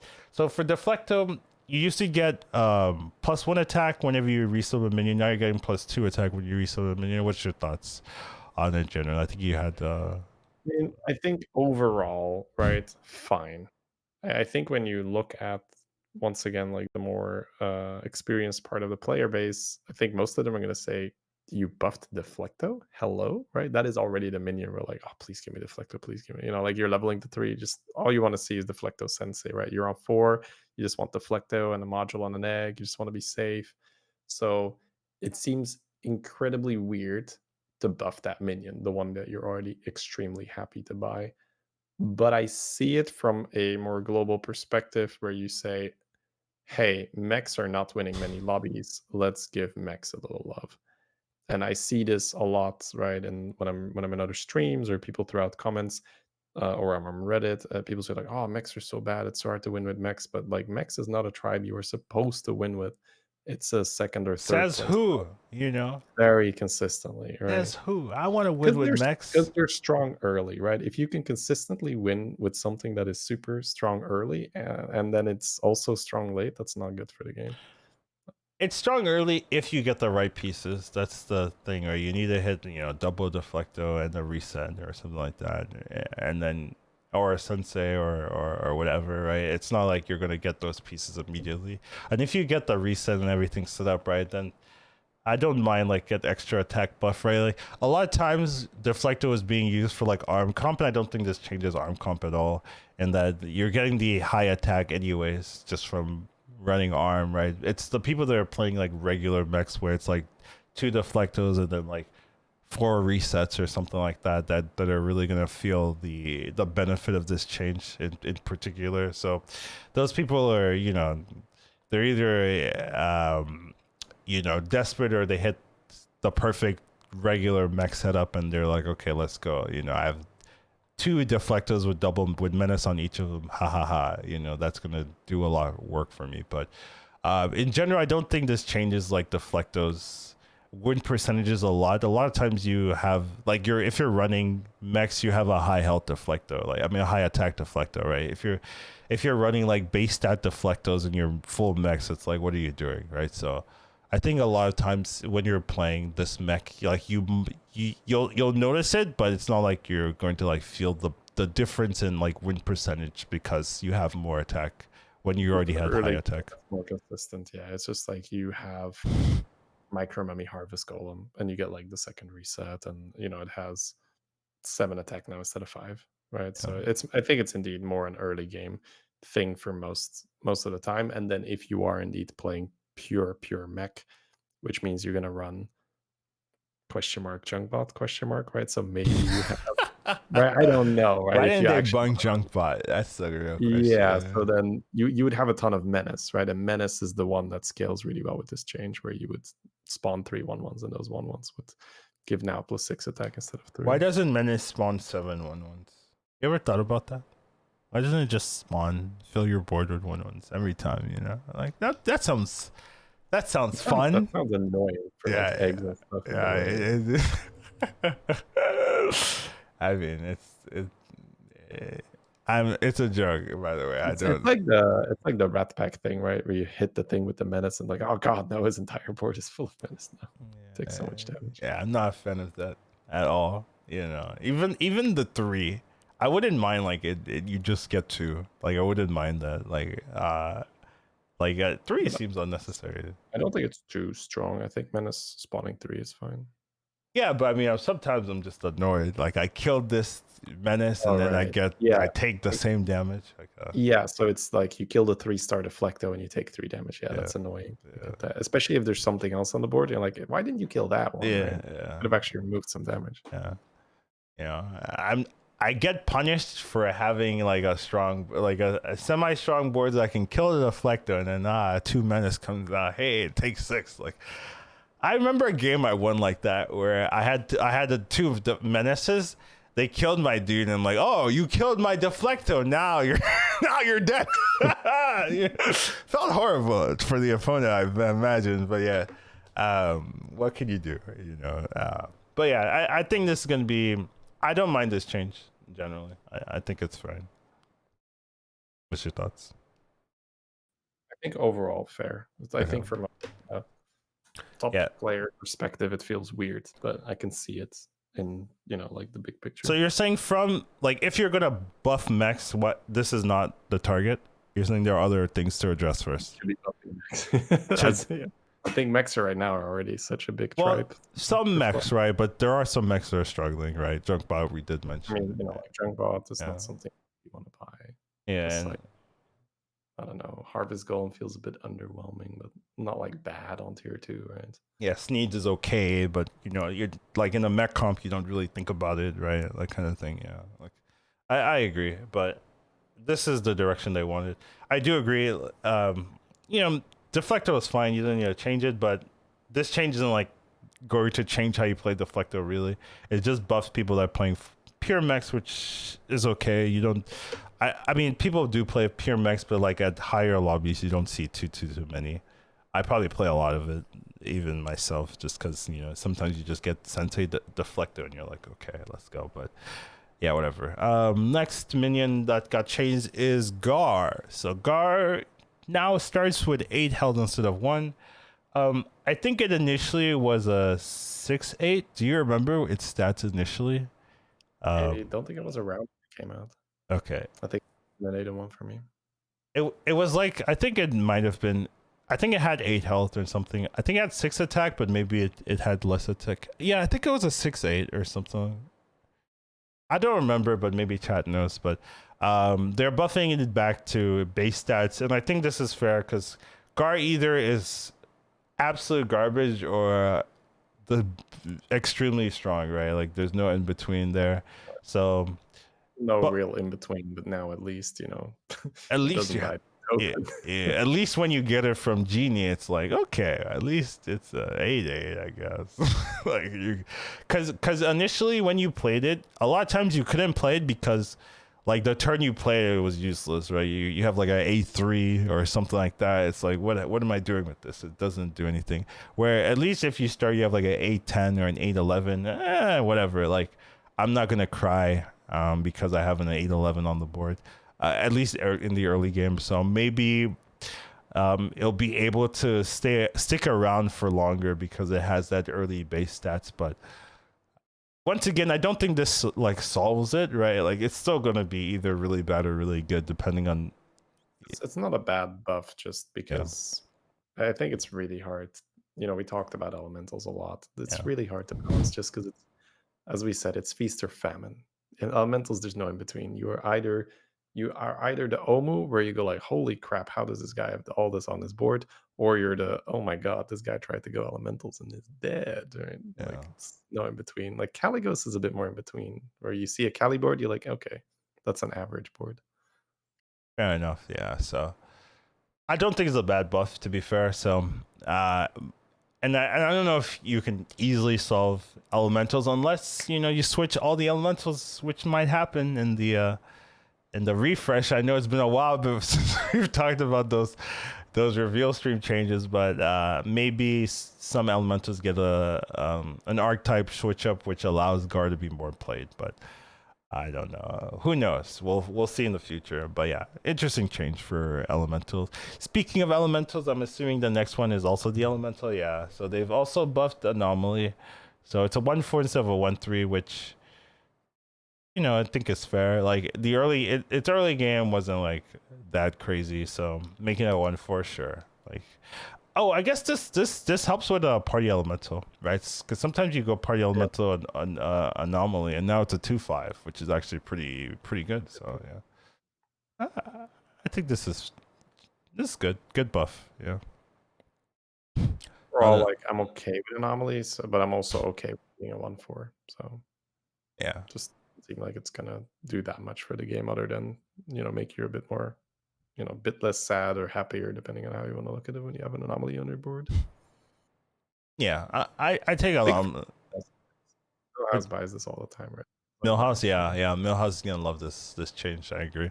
But I generally like Anomaly as well. Just getting that free reroll, like you level roll or something like that for free, is pretty nice. So I like this change there. I think it will be used. So thumbs up for me. Next minion, we'll be talking about Bigfernal. So Bigfernal is getting the champion of what I wanted to say, champion of Norath. I used to play that game with my brothers back in the day. It was pretty fun, very broken. You could bug out the game like crazy, but fun regardless. But yeah, it's getting that champion buff where little +2/+2, and that did help champion a lot. Starting as a 4/4 instead of a 2/2, so maybe this might have a similar effect if you want to like force demons. Starting with a 6/6 Inferno is pretty good. So let's say it's a 7/7 start. Like you play this on another demon, right? Like that's a decent 4-drop on turn, like the turn you get it. So I think I think you might see some more demon stuff just because of that. Because before I've recently been playing it a bit more as well. So. Yeah, but before it was kind of a struggle because you needed to hit like Imprisoner or something like that for it to like have that scaling advantage or so. But now you can kind of put it in, try see if you can get some type of scaling in there, then go with the Wrathweavers and so. So hopefully we see a little bit more variety. I think that's what a lot of these changes want to create, a little bit more variety in the end game comps and stuff like that. Because a lot of times like Quillboars or like Menagerie Amalgadons are like, dragons, right? Like, so I want to see more stuff. Like, but I do admit that this encourages like scam, selfless Baron, big boys, that kind of thing. But that's fine. It's pretty much just the Murlocs are out kind of comp, right? Where you just go like golden pink, gold grubber, Bigfernal, Morgana. They just like demons and just get huge. Yeah. That seems correct. Yeah.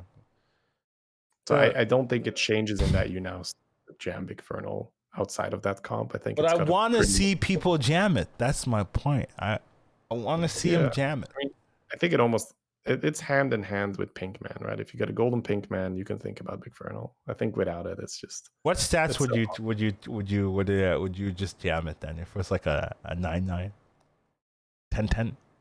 It's a 6/6 right now. Yeah. So it's one of those things now where if you're on your, I think this is how it happens, right? You're on your last gold, and because they buffed it, you're like, oh, this is just the best minion for the round, and the rest is not very exciting. And then you take it, and then you roll into the second one. The second one, yeah. Okay, yeah. That's not a comp.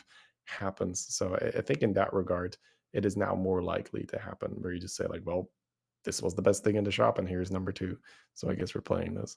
Yeah, that makes sense. Yeah, I think that's mainly how it's gonna happen. So I'm not sure exactly which stat line they'd have to put it on for me to snap a Bigfernal on Tavern 4. 11-11. I think this is a good change in terms of it's more likely now that it's the strongest unit in the shop at the end of your turn, and then you just roll the second one. It's only you're playing demons. Sure, I agree with that analysis as well. Maybe we'll see more of it, maybe we won't, but it's a good change in the right direction at least, right? It needed a little bit of love, so I'm fair with that. Next topic, we shall be talking about Razorgore. So Razorgore is getting an extra +2/+2, just like Bigfernal. Did it need it? Probably not. Like to be fair, right? No, I was with Razorgore a lot of the time. You were what? You know, outside of the so I think if you had Callie and you had a full dragon board, of course, you know, Razor is the nuts. But how often have you just like had a discovery and you're like, Razorgore? Question mark? When I'm playing Alex Straza all the time. Yes. Yeah, okay. But usually when you pull a 5, when is the last time you just took a Razorgore, right? That's so rare. No. So I think, you know, now with it being a 4/6, you have a dragon on the board. You're like, okay, this is actually a 6/8 on the turn it comes down, right? That's playable. And then maybe next turn I'll just add a dragon and maybe I'll try to push for Callie or Nadina. But before that, it was so like sad to play outside of a full dragon board. I see what you're saying. So you might see this in like non-dragon comps, like just like, oh yeah, I have this and another dragon, or double Razorgore, like double Razorgore +2/+2. It's like a Hank. Wow, that's actually really good. Hank buff for free. For free, yeah. No, I'm kidding. But I don't know if we'll see this still outside of Hank's, to be fair. But it increases the baseline of this card. So if you're not running full dragons, at least like let's say you're running like 3 dragons or something, it at least has that early game, I'm not gonna throw the board. So I'm okay with this. And if you hit Nadina instead of Caligos, right? Razorgore, the 3/6 dragon, that's pretty good. Like that's actually okay. So yeah, the tempo is there. So maybe you might see more of that kind of thing. But interesting change. I don't mind it. I think if you didn't have full dragons, this card was really tough to do. So maybe making it a little bit easier if you aren't lucky and get like a free Caligos or something like that. So don't mind the change there overall. All right, next card, Pack Leader. So this one makes me laugh because I remember when it was a 3/4 and they nerfed it to a 3/3, and my question is why? What did Pack Leader do to you? It didn't need to be nerfed to a 3/3. I didn't get it. No. Oh, it was a 2/3, right? It was a 3/3 and they turned it into a 2/3. Oh, into a 2/3, yeah. And I was like, why? Yeah, exactly. Yeah, that's you know, I feel like they put it on tier 3 and they're like, well, if we're gonna move it down a whole tier, the least we can do is take away a stat point, right? Yeah. Didn't make sense to me. Now it's a 3/4. You know, it's better than when it was a 3 drop. You know, and I still think this won't see that much play. This is pretty much Steward, right? Where you would pick Steward because it was the best card in the shop. Yeah. It's like, okay, I'll take a 3/4, and I think honestly that will happen quite often where you just take a 3/4. Yeah. You're gonna take it just because it's the best card in the shop, but you're not gonna think about it as a card. It's just gonna have no. I'm so happy that I have 2 Pack Leaders on my board right now. But coincidentally, same thing as with the Bigfernal, because it's the best thing in the shop, you might buy the second one, right? And then because of that, you might buy the Rat Pack. So it's in this way that they do push more towards those beast boards by just they trick you into buying the early pieces. Make it a 4/4. Just perfect. Make it a 4/4. I wouldn't like Glyph Guardian without having to attack. Yeah, I wouldn't mind that, to be fair. Let's make it a 4/4. You know, it's one of those cards that I always feel sad when I see it and I can't take it because it baits me into beast and I didn't want to go beast and I'm like but or I take it, I'm like, oh, it was okay, and then I have to sell it because it's like I can't keep this, it's not doing anything for me in the mid to late game. So extra stats, I'm okay with this. I think I needed this a long time ago anyway. So do I think it's going to change people picking this, or people will force this? No, people are not going to force a pack leader comp because of this, but you might take it because it's the best in the shop, and then maybe you hit a rat pack or something like that. You might see more rat packs or something, like just because people are going to have this because it just has decent stats. So fair enough. I think that's fine. Mama Bear, however, is getting a nice change, They said, you know what? Beasts need a little love. And I agree. Beasts need a little love. And I also want the stats to be a 6/6 or a 5/10. I don't want it getting sniped. Make it a 5/10. But yeah, I think this is reasonable, to be fair, right?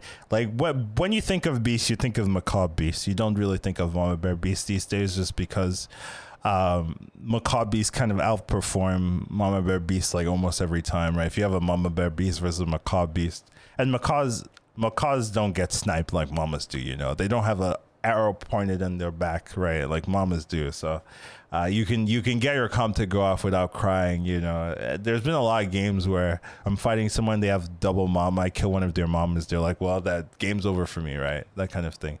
Where macaw, you usually have a taunt or something to protect it, where you hit the taunt, you're fine. So I don't mind this change whatsoever. Sometimes when I hyper level to 5, right, Mama ends up being the comp that saves me, because it's very easy to get Tavern Go on Mama, hit the second Mama, and you're good to go. So I don't mind this buff whatsoever, and I would like to see more variety in the beast comps. So happy to see this change personally. What about you, Shay? I think this is a tough one. On one end of the spectrum, yes, it is nice that you can do different things with beasts than Goldrun Parrot. But Mama Bear was moved to tier 5, and Goldrun was moved to tier 6. And Mama right now is the tempo comp. And you can kill people with early Mamas very easily. Kill people a lot of things, Shitty. There's a lot of killing in this game. But I'm just saying that I think there's a very delicate balance between buffing and trying to let people play this all the way to the end, and breaking the early game where people, there's some scenarios that get very scary with this, where Jandis pulls 2 mama bears early. Holy shit, those cats are gonna be, just massive. Reno pulls an early mama bear and hero powers it. Oh my god, right? It's I gotta be honest, those were already a problem before this change, right? Yeah, but I'm saying it is worse now. Well, right? they're okay. You're taking 32 instead of 29, whatever. You're still dying. Well, yeah, you have to look at it this way. It's +1/+1 for 1, but if you either are Reno and Gold in it, or you're playing Janice and you have 2 of them, that's +2/+2. And then if you are tripling cats, that is +6/+6. Right, that adds up very quickly. It seems like a small thing from going from 4 to 5, but especially if you have 2 or a golden copy, it does add up super quickly. Same thing with a Hydra, when you're swapping a Hydra in and out the whole time, getting an extra +2/+2 every round. It does add up. So yeah, I think this one is a bit of a tricky one, where I think overall, I don't think we're gonna see a huge problem where people say, "Oh my god, this is insane." But for me, Mama Bear was in a fine spot where you picked it for tempo and then you transitioned into Goldrun. I can see. I don't personally think I saw that many Mama comps that people were happy to have it. I saw a lot of people picking it because they're like, "Ah, man, I don't know what to do. I'll go Mama." Yeah, but it's strong in the moment, right? Mama is strong in the moment. You don't want people to win with Mamas? Is that what you're saying? You're a Mama hater? Yeah, I just don't. I don't like this let's let people win with everything kind of mentality, because it's really hard to balance that. I think it's healthy for the game if certain cards are strong at certain times, and then their window has closed where you can now no longer really win with that. I think that's healthy for the game. I think if you try to let every card have a good chance of winning, it's not good for the game, right? Same thing, like the setup with Flat Tusk Agam, right, is weak at the start, but then insanely strong at the end, and that's kind of how the balance feels right now. You're not really going to catch up to Flat Tusk Agam with Mama Bear anyway, so I feel like you're more just damaging the early game where people high roll earlier a little bit more, and just there's even higher chance that you get lethaled by someone with early Mama Bears, because if you do fight someone with early Mama Bears, you usually go like, oh shit, I'm dead. But isn't that Right? better? There's like a rat right? pack. That's like the counter to someone like trying to first Flat Tusk Agam. They get the double Mama Bear and kill you before you can scale, right? That kind of thing. Sure, but I feel like there was already a reasonable chance that happened when the Well, Mama Bear now made the 4 window forces. instead of 2 turns is now 1 turn. Okay, or I'm fine with that. You have to fight them in 2 turns after you get your Flat Tusk Agam. Yeah. No, I'm more than happy to just watch this play out, and Okay. like it's probably worries for no reason. I'm definitely gonna enjoy Janda's double Mama Bear for sure. I think you should. You should enjoy that. That's something to be enjoyed.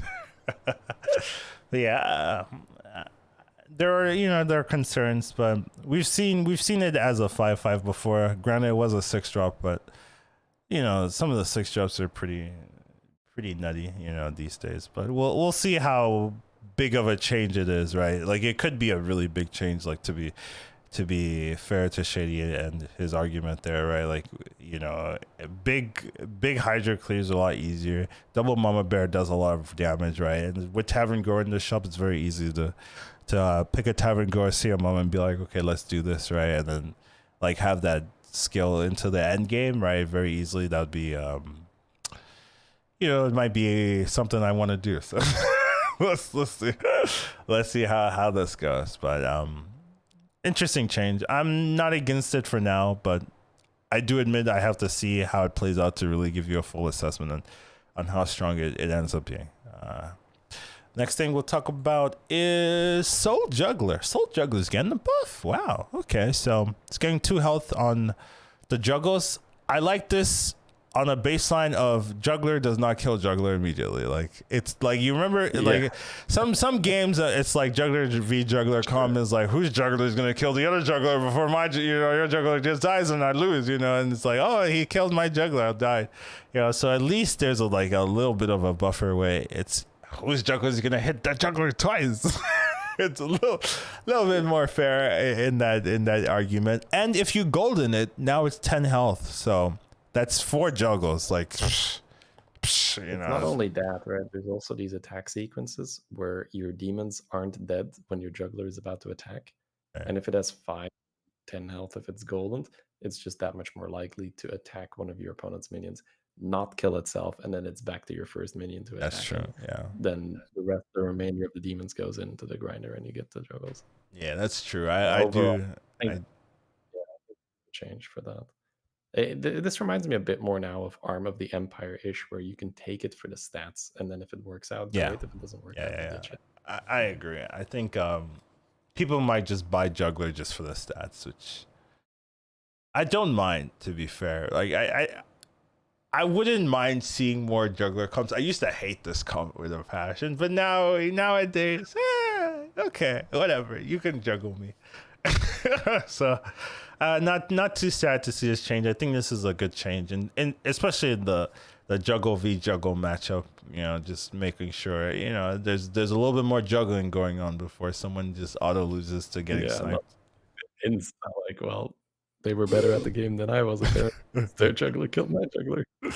Yeah, it felt wrong, so I'm okay with this.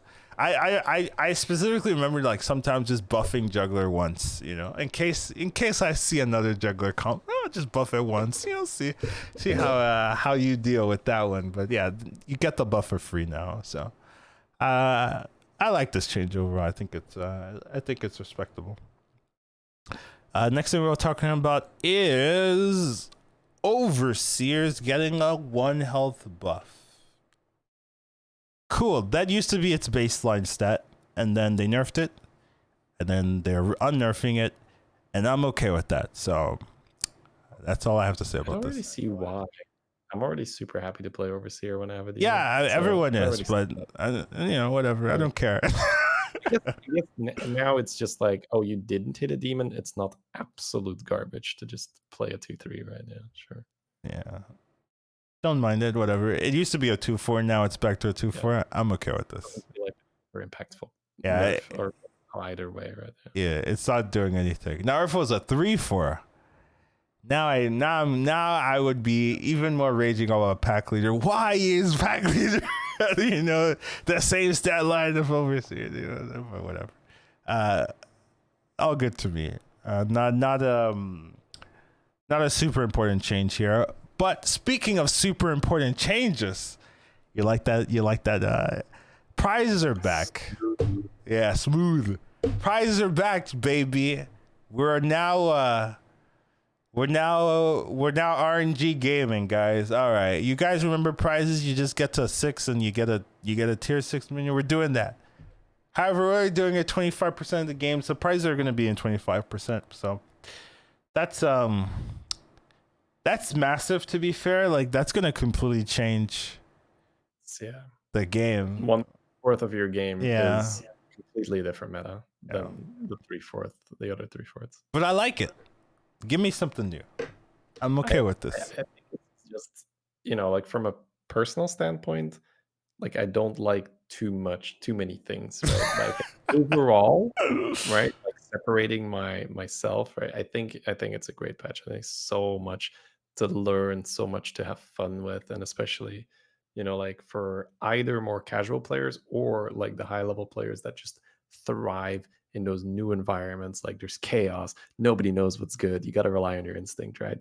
Like I'm a much more by the book kind of guy, right? So it's gonna take me a while to get this down. So it's like, oh my god, no, now I need to learn what to do when mechs are out, with prizes in, without prizes, etc., etc. It's just so much to learn, but yeah, really cool, to be honest. Like All right. lots and lots of stuff. I did not make a specific topic for every single prize change. Sue me. Nah, don't do that. but we can still talk about them, one by one individually. So, I guess do you want to go through every prize, or do you want to go through the changes? I think we can just go over the tiers and just The say tiers. like, okay. Yeah. Cool stuff, right? Like okay, what fine. like for instance, there might be viewers or listeners that have never played in the prize meta, so let's bring them a bit up to speed. Which ones were the good ones? What were the strategies? What did we want to So we're gonna accomplish? reveal our strats. We don't do that on this show at all. Yeah, I mean, get Maiev Stormrage, get on the house. Like that's the short version. But let's like talk a little bit more about this stuff. All right, so we can start with the turn 1 prizes. So you get them turn 4. It says turn 1. Why does it say turn 1? Oh, they say turn 2. It's okay. a prize turn, right? So Okay, yeah. Okay, so they're every 4 turns. So you're gonna get one of these prizes. They've changed 2 of the prizes in turn 1. So Maiev Stormwind used to buff all your minions by +1/+1. Now it only buffs 3 friendly minions. 3 random friendly minions by +1/+1. So overall, I think that's fair because the card was broken, right? Like if you got this before it, like you beat everyone, right? Unless they have this too. Are the strongest. Yeah, it was unless nuts. you're power leveling. If you're power leveling, not so much. But if you weren't power leveling and you had, say, 5 minutes on your board, ridiculous. Yeah. They also changed the good stuff. So I used to play this one. But I understand it getting buffed because it wasn't like amazing. But you used to get +1/+1 for everything in your shop. For the rest of your game. Now you're getting +2 for everything in the shop for the rest of the game. So maybe that might see play getting 2 extra health on things, just like that could change some breakpoints and things like that, so that it's a little bit nicer. So I can see maybe seeing that. But generally, before in the prizes, I would say the meta was you either take might if you're going for like an early aggressive, because then you won't take damage, you won't lose, or you go for gold. So you could get gold in 2 ways. You could get pocket change, and you could use that to level, hyper level, or you could get gacha gift, and depending on what's in the pool, you could hit tokens, right? So you could also get 2 gold, right? Gacha gift was, I would say, better because you could you're getting the gold plus you're getting something on your board, and you could triple the token that you got as well. So there was a lot of benefits for gacha gifts. So that one was really effective if you're really lucky. So that was usually the meta.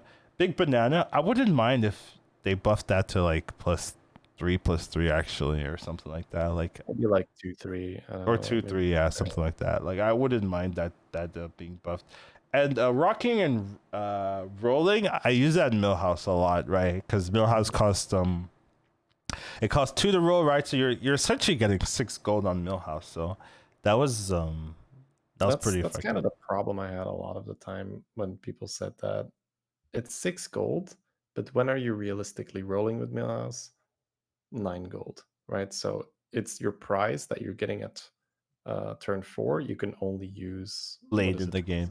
Yeah. So I think one of the best. Well, obviously, Might of Stormwind is still great for Millhouse. Right? Millhouse with a flag was crazy because you had a very easy time filling your board. But I think Gachi Gift was the really cool one for Millhouse, because Millhouse was so dependent, right, on juggling those tier 1 pairs and getting a triple.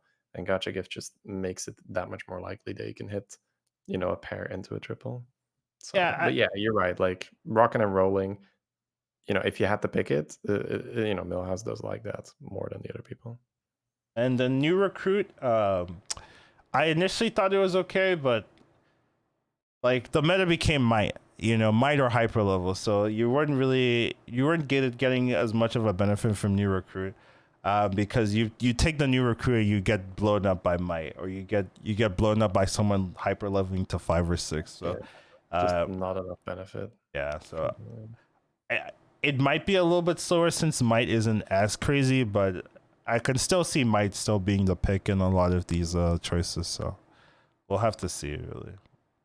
But I would say I like Gacha Gift probably the best still so far, but I can see might still being picked up. I can also see Pocket Change being picked up depending on your hero. Alexstrasza really like Pocket Change because you just get the 5 like on 7 or 7 gold or something. It was like, okay. Okay, kind of. Omu could do stupid leveling with it. Omu as well. Every turn, all turn, every turn. Prizes. The turn 2 prizes are pretty much untouched. The only one that got changed is Great Deal. So it used to be for the rest of the game, upgrade costs, reduce the cost of upgrading Bob's Tavern by 2 at the end of your turn. Now it's by 3 at the end of your turn. I don't know how crazy that's going to be, but I guess it depends on it always felt slow to me, I guess, when I picked it up. My problem with this is if you want to go to 6, you want to do it early. You don't want to wait with going to 6 until it's cheap. Because this is a prize that's designed to get to tier 6 eventually, right? Because going to 5 will be 0, going to 6 will be 0. So inherently, the card just doesn't make sense to me, because either you take power right now to level, or you take something like Evolving Tavern around the house to get the crazy good cards straight away. But Great Deal never made sense to me. It doesn't function. I don't know. It's just a weird card to me. Right. I also think the doubling of Minion's attack is moving from a tier 3 prize to a tier 2 prize. So that's another thing. That might clog the pool. That's what I'm gonna say. Now we can ignore that on prize turn 2 instead of prize turn 3. That's a good point. Yeah. So that's gonna clog the pool. So you're gonna get on the house a little bit less. I would say the meta there was you get on the house, you get or Evolving Tavern, and sometimes you take Gruul, and sometimes you take Brand's Blessing. But Brand's Blessing was when Khadgar's shenanigans was still in the game, so that's why you would do it, right? We'll do it, right? Like 1 6-drop per token if you have a Khadgar in, it's not bad, right? Think about it. It's not bad. Like if you have sometimes I used to get 3, now I only get 1. So like if you had 2 Khadgars and a Brand's Blessing, disgusting, right? You just print 6-drop like crazy. But I learned the game during the prize meta, and I co-oped with Saf a lot. And the amount of times he would tell me, just like, buy 2 tokens, reset. If you hit Brand's Blessing, you know what to do. Just go off. Right, so that would be part of the game plan where we would just reconnect the turn before Brann's bussing because we would just know that you sprint tons of 6-drops, and it's still going to be pretty amazing with like Primal Fin pulling more tokens, etc. Yeah. So that can be really fun to get that to do that again. Yeah, I don't think it's unplayable.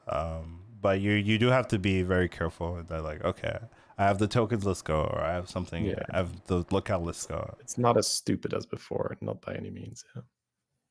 Time Thief was picked as well sometimes when your opponent had a really good start. You just take what they had. Right? I remember taking Caligos's from my opponent and just being like, oh, thank you for the game plan. Like I I didn't have one before you gave me a Caligos.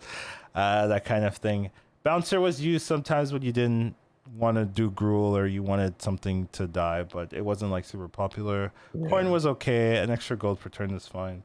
Evolving Tavern shenanigans and stuff like that. I think if we're talking about it, it's the amount of times the words level house have been uttered in that meta was crazy, right? If we were co-oping, we're like level house, okay, Yeah, level house. yeah. So, to give you guys an insight, like I called this just pole position, where during the prize meta on 8 gold you would want to be on Tavern tier 5, because if on the house was offered to you, you could push tier 6 straight away and not lose almost any tempo, because on the house is a prize that costs 0 gold and you could just discover a 6-drop right then, right there. This was even worse if you were playing pre-nerf Elise, because you would have enough gold to sell something off the board and then map and on the house, and you would get 2 6-drops straight away. So the power difference between on the house and the rest of the prize. Well, Evolving Tavern, I think, comes close because you can do some silly things where if you roll a couple of 5-drops, you roll a couple of 5-drops, you just evolve into 2, 3, 6-drops. It could still be crazy, but on the house is just so consistent, so strong, where a lot of the meta was pretty much you get ready to level house, or you get ready to try and survive against the people that hit on the house. So I hope that the meta isn't going to be as binary again, but that was pretty much the best way, at least I knew of, to gain MMR in the prize meta. You found a way to be tier 5 when turn 8 rolled around, and if you hit on the house, you level for a 6. If not, you just went full defense and just tried to survive versus the people that did hit on the house. I'm surprised they didn't change that card at all. Like, to be fair, I know the meta's a little bit different, but I would like if they changed it or nerfed it in some way. I wouldn't have been like, I can't believe it. You know? Yeah, I would have been like, okay, I can see it. How would they touch it though? One thing interesting is all the prizes are 0 gold, right? Like, you could maybe experiment. You could put a cost. Yeah, put a cost on it. Interesting. Yeah. Like if it was like 1 gold, you'd be like, oh, well, I mean, it is on the house. Like I am at 6 with Omu. Like I don't care if I spend 1 extra gold. But I guess now that they've put it in the game, like for real, like they might be more interested in like adjusting it in a more lasting aspect. The difference is pretty egregious, right? When we compare on the house to the unlimited coin. Yeah, it's like you get 1 extra gold every turn. That's insane. Or you get an Eliza now. Yeah, and I think the turn 2 prizes are the most important, because that's a lot of times the game deciding in these prize metas, where you're not gonna survive till turn 4 prizes, and the turn 3 prizes are like, oh, little like, oh, did I get here? Okay, now I can actually maybe do something extra. Yeah. So I would have thought there would be more adjustments to the turn 2 prizes, right? Like, and increasing the variance is not a good adjustment, right? If you hit on the house, wow. Or if you hit double the minion attack, oh, well, okay. Like it doesn't feel good, right? Because you're like, okay, someone hit that, and I got these options. Like, why are they not the same power level, just doing different things? So yeah, that would be, especially if this is going to be a permanent thing. Yeah, we would love to see a little balance between the prizes, because we had months of this and it was very obvious focus after Yeah. not very long time. Yeah. That it was pretty much just you either high roll your turn 8 prizes or you're just playing for trying to get top 4. Yeah, but we'll have to see what they do with this. But Let's move on to that. I am happy that it is there, so I will put that in there. The turn 3 prizes, we have still Ice Block, which I maybe thought was gonna get removed. Like I thought, oh hey, if they're gonna bring it back, of course they wouldn't keep Ice Block because it was a problem. That's the nicest way of saying that card. But yeah, don't seem to care about that one in particular. But yeah, Ice Block was really what most people were looking for, I would say, just because it keeps you alive an extra turn, lets you do stupid stuff. You don't have to care about dying. And like if you're playing Akazam Sirak, you're just like, yeah, you can get the secret and then just have this in your hand as well. I've done that where it's just like, oh, secret procced, I'll play this now. Secret procced again, and back then you could proc secret again. You could get it. Yeah. So I could you could go 3 turns of just like Ice Block. It was so dumb, but I won a game like that where I had no business winning. I had 3 free turns of doing whatever I wanted. I switched my comp and won. It was like, okay, well. Sorry about that, fellas. Get wrecked. But yeah. Anyways, the other ones, I think the Divine Shield one was pretty impactful a lot of times because you Divine Shield a cleave. Yeah, or like Max or something, right? Yeah, or poison or something. I remember this game also with Secret Guy where my only minion on the board was a taunted Divine Shield, Maxna, and Khadgar with Splitting Image, and I would just make a bunch of. I remember. Was it we were playing? Weren't we? We may have been playing together. Okay. Like, I hate this. I hate this. I hate this. Yeah, that sounds like me right there. I think I remember this Build nonsense. Your own perfect Ramadan, right? Yeah, it feels wrong. Bananas, I think was played a lot as well. Just because it was easy to use. I guess is probably make your Baron and Khadgar zap proof. Yeah, back before Blood Gems were in, right? That was what you did. Discovering new hero power is pretty powerful as well. It's like early, right? Like sometimes you would just get something, well, cool, this doesn't do anything. Sometimes you'd be like, oh, nice, George. I'm now George. Let me just Divine Shield on my things. Repeat customers pretend to be Jandis for half a turn. Just feels bad, man. It's one of those things where maybe on like a scavenger, you would do that where you have a board full of taunts, so you're just like, okay, sure, whatever. Yeah, Amalgadon, sometimes Battlemaster, I've seen it on. Sure. And stuff like that. Battlemaster, probably the best minion to do it on. Yeah, you're right. Make a random minion in Bob's Tavern Golden. That was really hard to target. A lot of the times you could buy everything and then use it, or you could just use it and just. Millhouse could do that, right? Because you could just buy the shop. But outside of Millhouse is tough to use for sure. Yeah. Top Shelf felt like the weakest one, right? Like a lot of the times to me where you. The weakest. I guess the thing is by the time the turn 3 prizes, so turn 12 prizes. Yeah. A lot of the time you're like, am I really looking for? And sometimes you were. Right, okay. So you'd be like, well, let's just look for Amalgadon. Let's Nadina or something like that. Yeah. When playing dragons, yeah, you'd look for Nadina a lot of the time with this. So I wouldn't say it was like the weakest one, but there was definitely this point of diminishing return where you're like, what's another 6-drop gonna do right now? I'm kind of more just looking for buffs or selfless. Yeah, okay. I guess the weakest one, let's be honest, was double the minions attack, but that one's gone. So. History of the game, so yeah, no wonder they moved it. Yeah, they saw the stats and its pick rate was 0%. Yeah. Garbage. Yeah, I imagine. The turn 4 prizes, a lot of times, the game was decided, at that point, like, hey, did you get it? Prizes, right? These are the prizes you get to, and it's like, break the game, fun. It's absolute nonsense. Bonkers. Yeah. What is your best memory, Collins, of like an insane prize you pulled like on tier 4? Oh, combination. okay. I'll tell you my insane memory. I go to turn 20 and I take Big Winner, and Big Winner gives me all the previous prizes, including the Big Winner.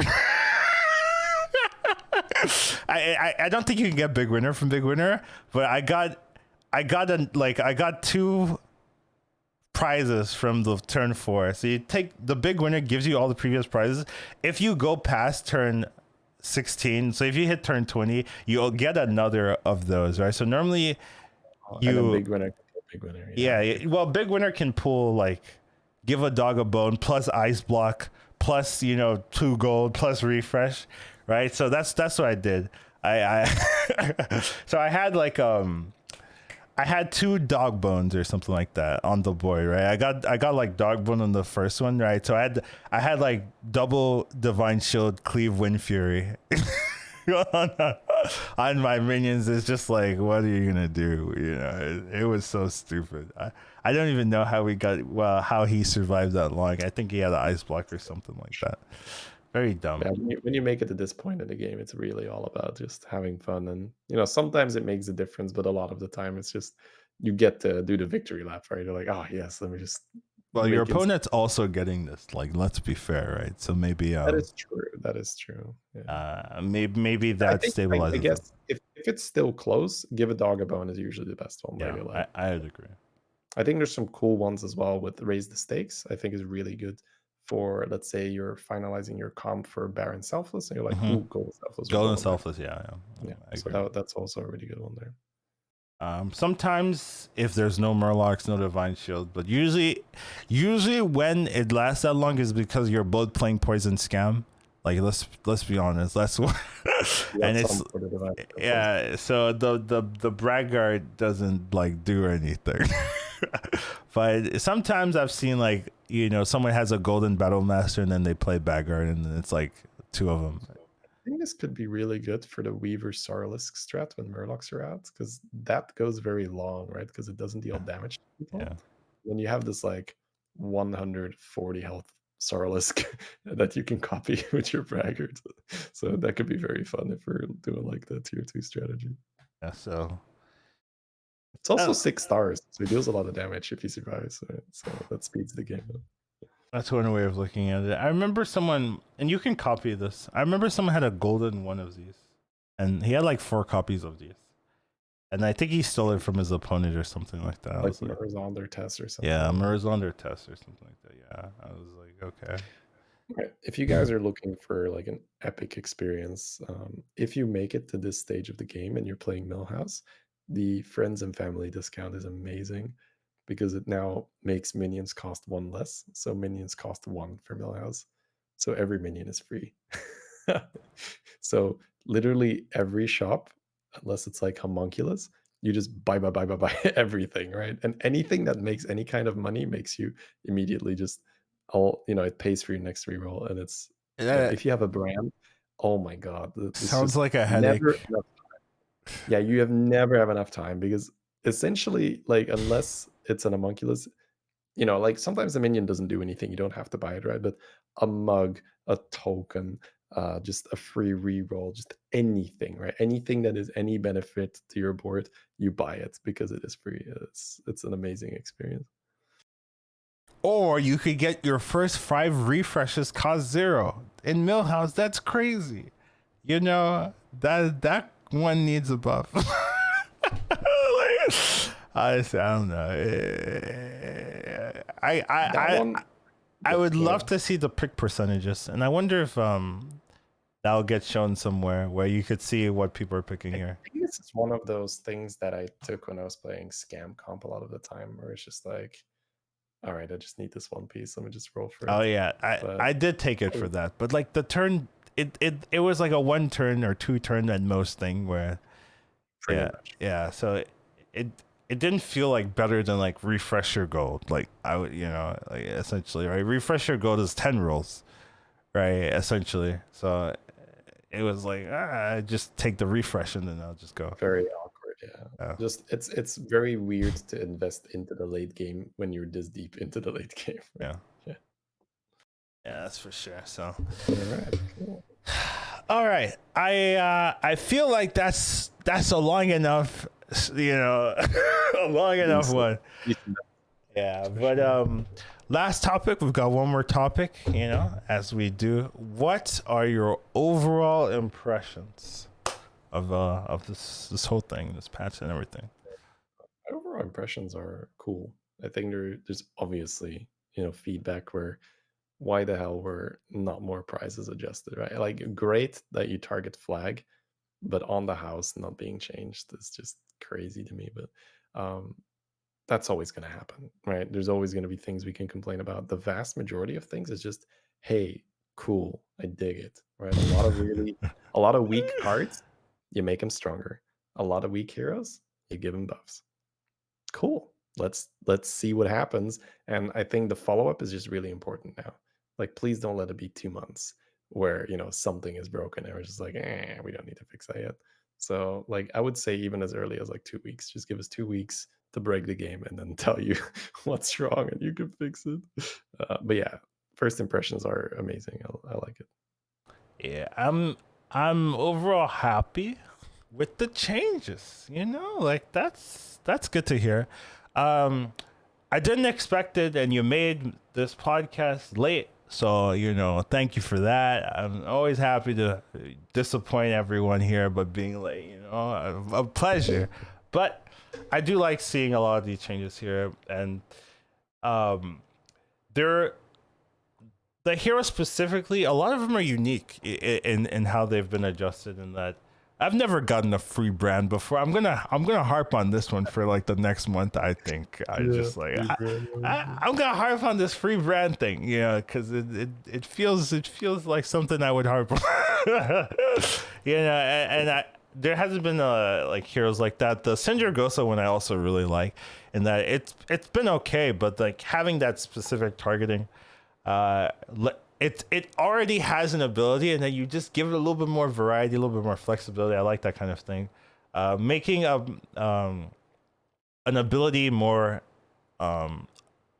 like more skill expression, I guess, in an ability. I like that kind of transition to powers. So I just want to see. I do agree in that. I hope it doesn't take too long before they adjust things, right? But I also I want to encourage them doing this more, right? Making, especially minion changes, right? Minion changes are like really rare for some reason when they don't have to be, right? So I like them like buffing all these little things, right? Like we'll see minions that we've had for the whole time, and they're weak, and no one takes them, right? And they have their stats, right? So they can see what's the pick rate of this card and this card and this card, right? They see all of that, right? So it should not be like, oh, let's not touch this, right? There should be a lot of minions that can be touched. So I like seeing them adjusting those on the fly and things like that. So overall, I like it. Is there anything that like screams a problem? Nah, nothing at all. Free brand and on the house in 25% of your games. Yeah, the prizes maybe need more adjustments, but I think that can come with time, as long as it's not like what was really weird in the previous prize meta was there was no adjustments over the whole 2+ months, right? I thought that was super off. Where Sure. where you another things are like the timer. The timer was not adjusted. The thing is, you're right. I don't know if like I think they adjusted the time, but It was on the wrong one turn late. Yeah. Yeah. So imagine this, guys. Like you have your pop-off turn where you say you have your Brand's Blessing and you're trying to triple tokens, or you're just getting Murazons and you have money and you want to go. That turn was regular, but then the turn after that was extra long. Yeah. And it really felt like it was just a problem where they just didn't add a 0 or they added a 1 or whatever the problem was, where it was just one turn too late, the extra time. So I hope that is not the case now, that we are going to get the extra time on the prize turn, as you would assume, as you have extra decisions to make. That's very true. That was so weird. Yeah, but it was so extra long. Not adjusted, right? Once again, the whole 2-month period, just you sat there with the extra time, and it was so awkward. And they knew Probably. Probably new.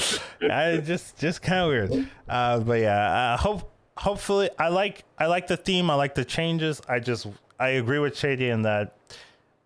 Please, quick updates. 2 weeks, fix some things. Things are not going to be perfect from this patch. From these changes going forward, not everything's going to be balanced in a way that that Blizzard and the players want. So, just hope that they're quick on the update this time. That's definitely good advice. That I'll agree with you there, Shady. But overall, like it's yeah. Yeah, sorry. I'm done. I was saying, I'm just like checking out now. This is not 100% confirmed, but it's Lee tweeting it out right now that there appears to be a bug with Millhouse where your level costs 1 too much when you're going up to 3. So that turns 7 gold for your level sell a guy buy a thing. Yeah. It's currently costs 7 gold. So I don't know if the patch broke that or if that's something individually on his end. But don't be surprised, if you're playing Millhouse and suddenly your level is. So don't play Millhouse. Pay attention to it, right? Like it might be playable. Like maybe, hey, if that level costs too much, maybe in 2 turns time you get the level with 2 gold less, right? You got to try it, but he would tell you something to look out for. Like, but hopefully, if that is a problem, they will fix it immediately. Yeah. Look at Shady's looking out for you guys, telling you about bugs before you encounter them yourself. How nice of you, there. But overall, this is a long patch. We didn't really talk too much about the reveal stream. That was gonna be this whole podcast before this patch drops. So that's funny that we can see here the priorities in terms of what we want to talk about live. But I'm interested in how they revamp the minion types. I think that's gonna be cool whenever that gets announced. But overall, there's a huge patch. It's live now, so feel free to watch that, and the tournament on the 3rd. So that's also something if you want to take a look at it as well. But that will be it from us today. Thank you for joining us for this extremely long podcast. But we got to do these whenever they drop these big patches. So take care of yourself. Hope you guys enjoyed this. Hope you like listening to us ramble about what we think the meta is going to be. And we'll see you guys next week. What about you, Shady?